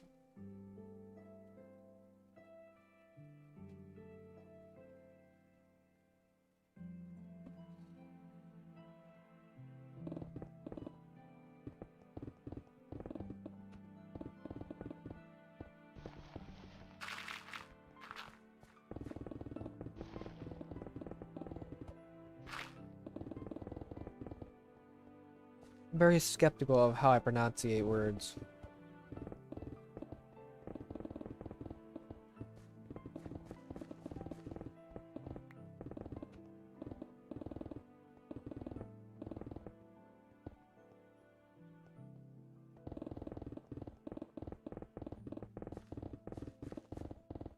Or how I pronounce words, I guess is a better way to say it.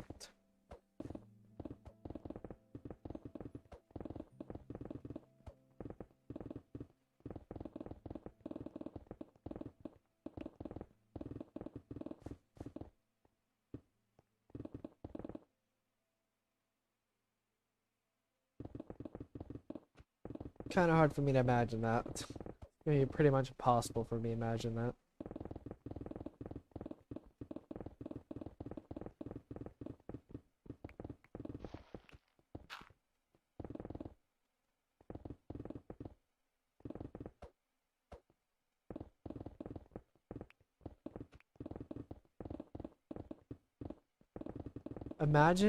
Imagine learning your job without actually even speaking the language of the person you're learning it from. Imagine that for a second.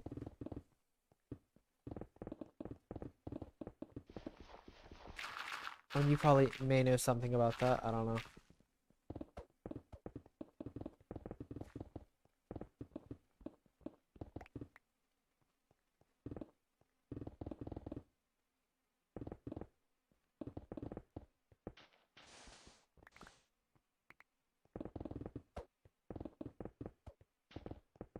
I don't have to imagine. I can just look him up.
Yo, layer 56. Completely. I know.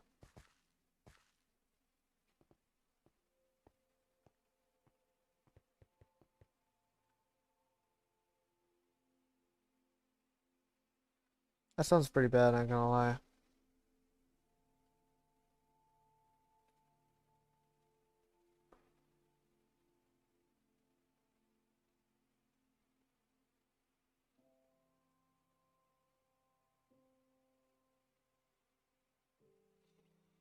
One second, I'm gonna look up a word. I think I know what it is. I know what it means. You know, I'm trying to like kind of guess of uh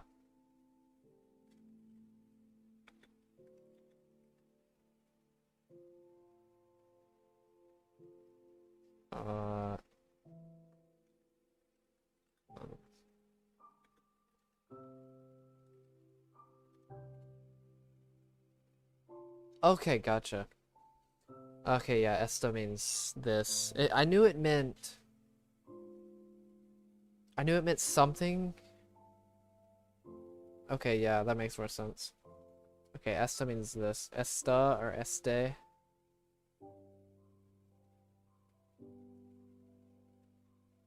Esto. It's usually esta. But or that's what I hear. Because they point at something, they say esta, which that makes sense. It would be this. It's like this, not that, this. That makes a lot more sense. I was always really confused until recently. I was like, But yeah, that makes way more sense now. Yeah, I need to go and look through a ton of English words and just translate them in my head.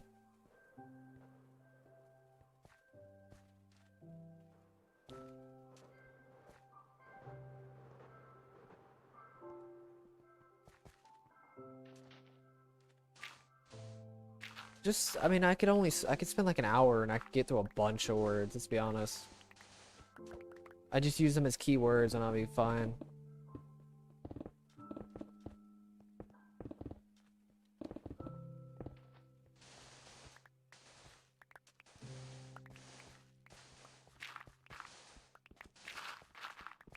Maybe not to communicate myself, but more or less communicate, but more or less understand, if that makes sense. Keywords, that's what I need to look for. I'm actually pretty decent at it at this point, but um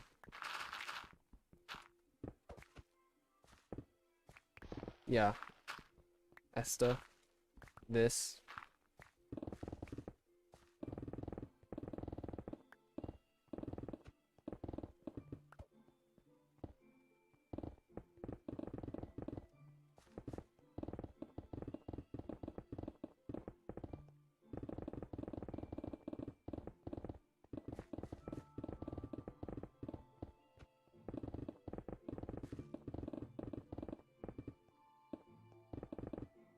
Like, I mean, she said, I mean, the person I was working with literally said, like, one word. I picked up one word. I knew exactly what they were talking about as soon as they said it. One word in their entire sentence.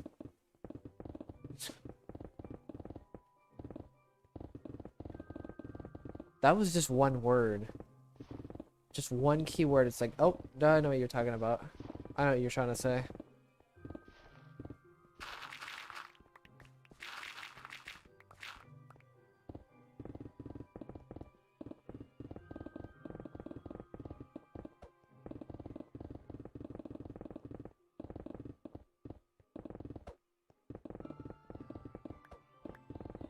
I don't know. I just need to go through a dictionary and look through a bunch of English and Spanish words, really. I want to get pretty, I want to at least expand my vocabulary.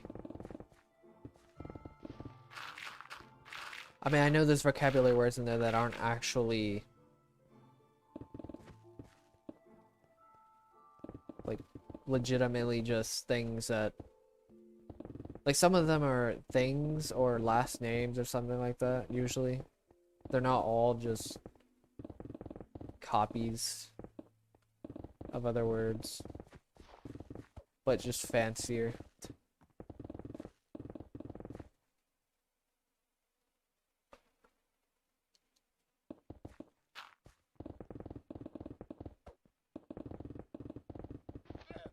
Like hubris. That word literally means pride. It's just another fancy word of saying pride. Somebody's hubris. Pride or confidence. When somebody relies on their pride or confidence to do things with their hubris. Or they're relying on their hubris, I guess you could say.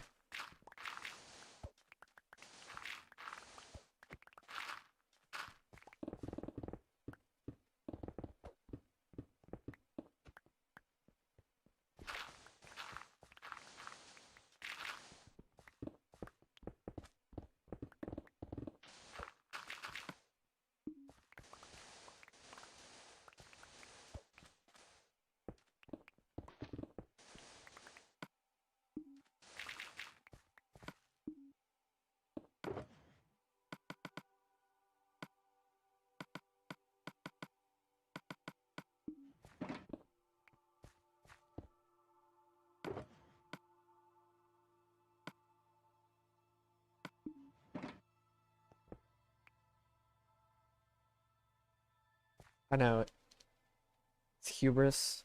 It's Hubris. Yeah, it's a pretty sure it's that's how you spell it. It's just pride. It's pride and confidence. It's somebody's pride and confidence. Just as an example, I remember C.S. Joseph talking about. I looked it up and I was like, oh, that makes sense why he uses that. Why he uses that word, because it literally, he talked about somebody's pride and confidence. He talked about it in his SI Demon lecture, about his, actually he talks about all of it. He talks about it in his, SI Demon, or any demon function lecture, because he talks about the hero, how the hero has pride, and he talks about how everybody has their own hubris of, with their hero. And I was like, what does that word mean? It's like, oh, that makes sense, what he's talking about. He talks about how people can't get through their own hubris, or they can't dispatch their own hubris, I guess you could say, or reject their own hubris for their own sake, really.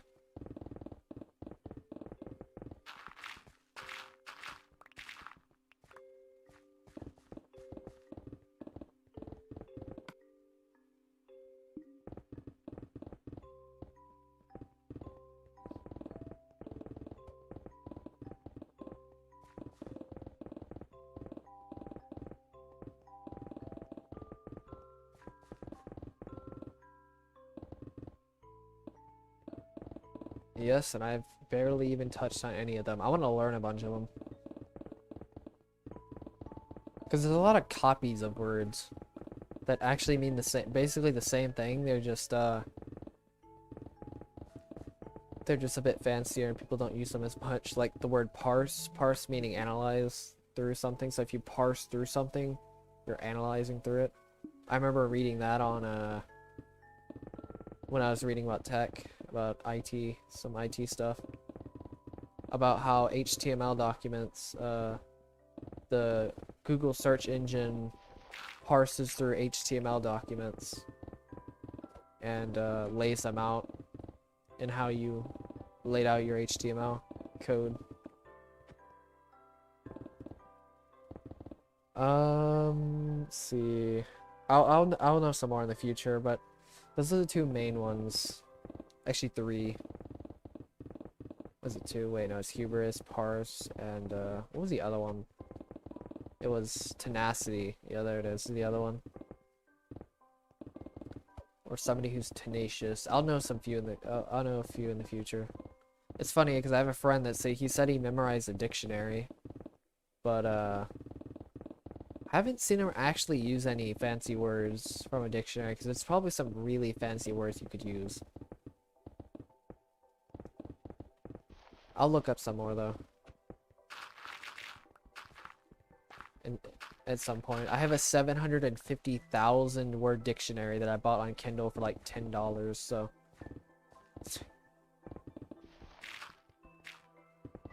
I'm not kidding. 750,000. I don't think I'll ever go through that many, but I mean, you never know with me, you know, right?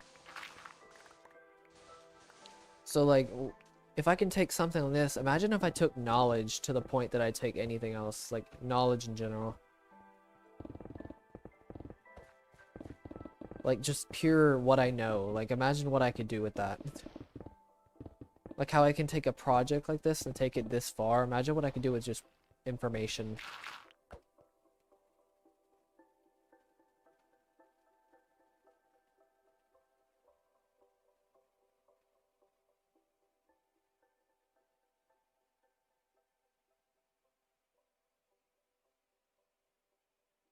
Parse? Is that what you're talking about?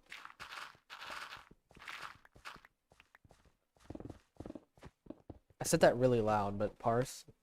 I think that's what you're talking about, right?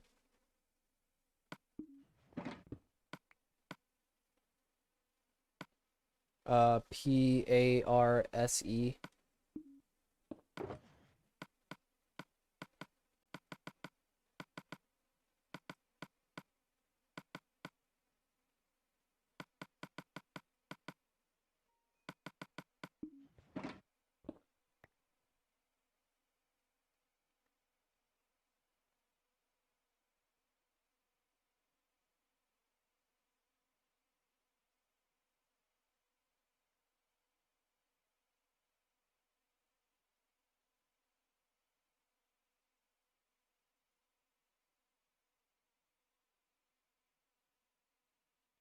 Okay, I'm gonna be ending this room in like 10 minutes, so.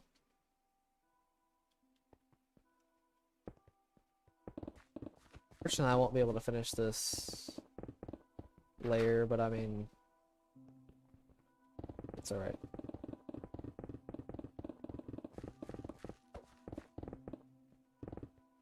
Yes, you're welcome.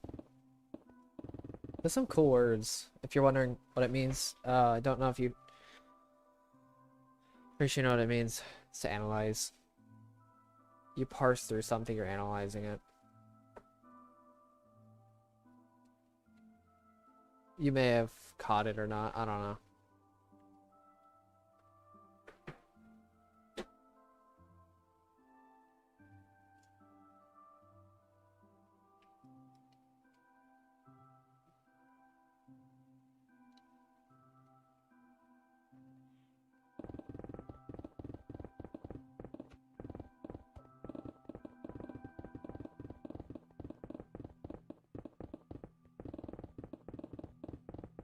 Yeah, I wanted to see what happens, what I could do if I just remembered an entire, or like, logically processed an entire dictionary.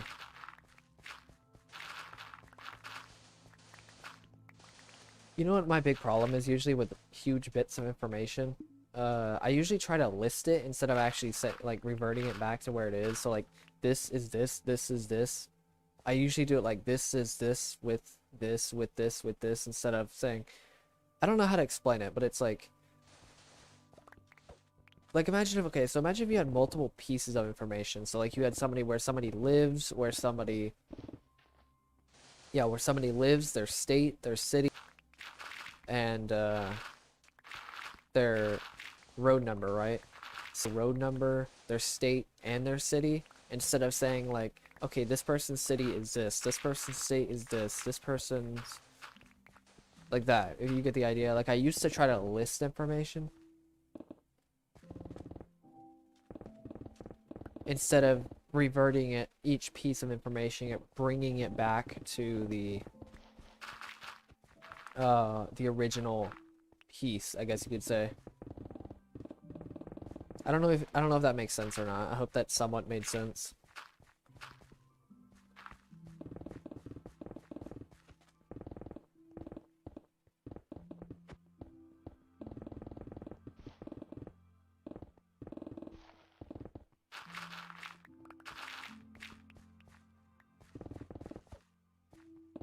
I would try to say, let me just say this. I would try to say it all together instead of trying to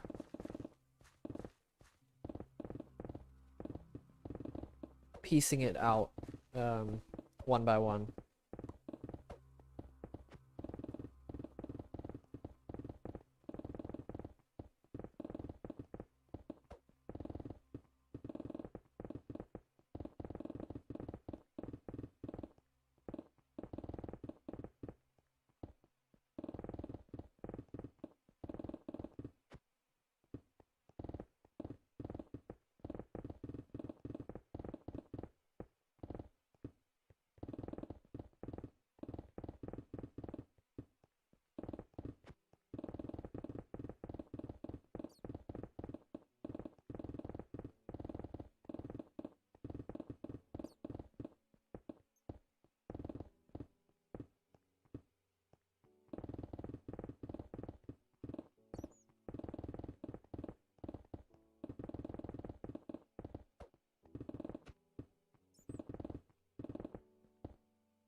That's actually sort of how I'm gonna be learning another language.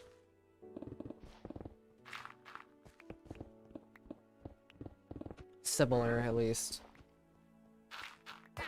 I think I'm gonna take more of a just pure knowledge approach. I may do the opposite. I may just look up a bunch of words and then go into like a story or something like that, or a movie, or watch a show, or something like that.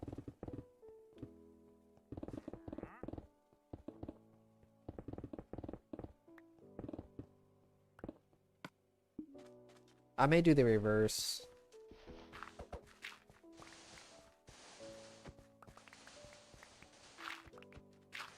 Which I know that probably isn't that efficient, but I mean, whatever. It's alright. I mean, I think I'm really only gonna learn Spanish if it's something like if I have to talk to somebody or something like that, and I just need some context with what they're speaking with. Usually I'm pretty good at if because of SE and TI can just logically deduce whatever they're saying, as long as I have like one or two good keywords, like I do at work.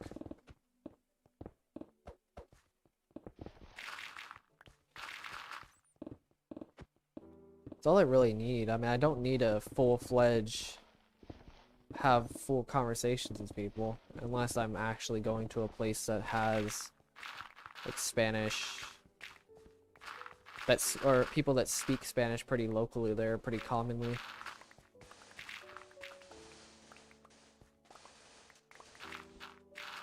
I mean, sure, there's some sentences I have no idea what they're saying, because if somebody says something, then a little bit different. Just straight up said something that I have no context. Just a little bit of context is all I need most of the time. And I just ask them, okay, so is this correct? Is this correct? And I just keep asking them until I get it right. That's basically all I do. Then eventually I understand what they're saying.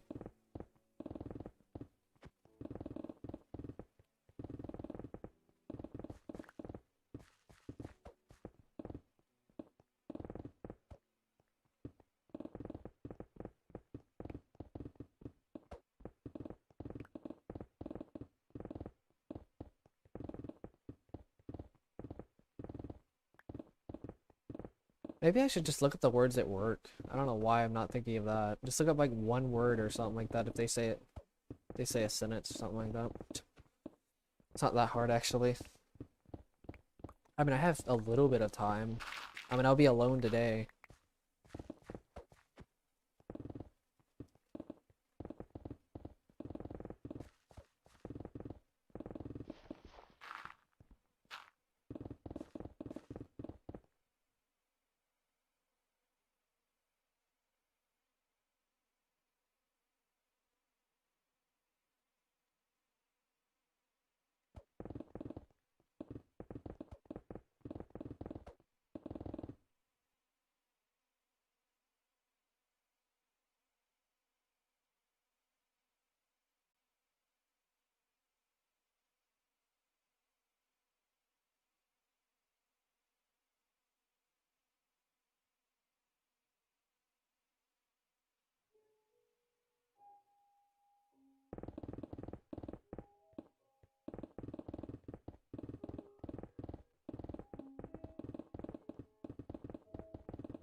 Okay, I'm gonna go and end the stream now. Drink some water.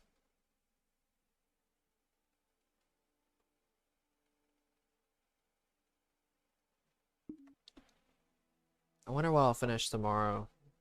I want to get into the 40s for sure by tomorrow. I could even almost get into the 30s by tomorrow, crazy as that sounds.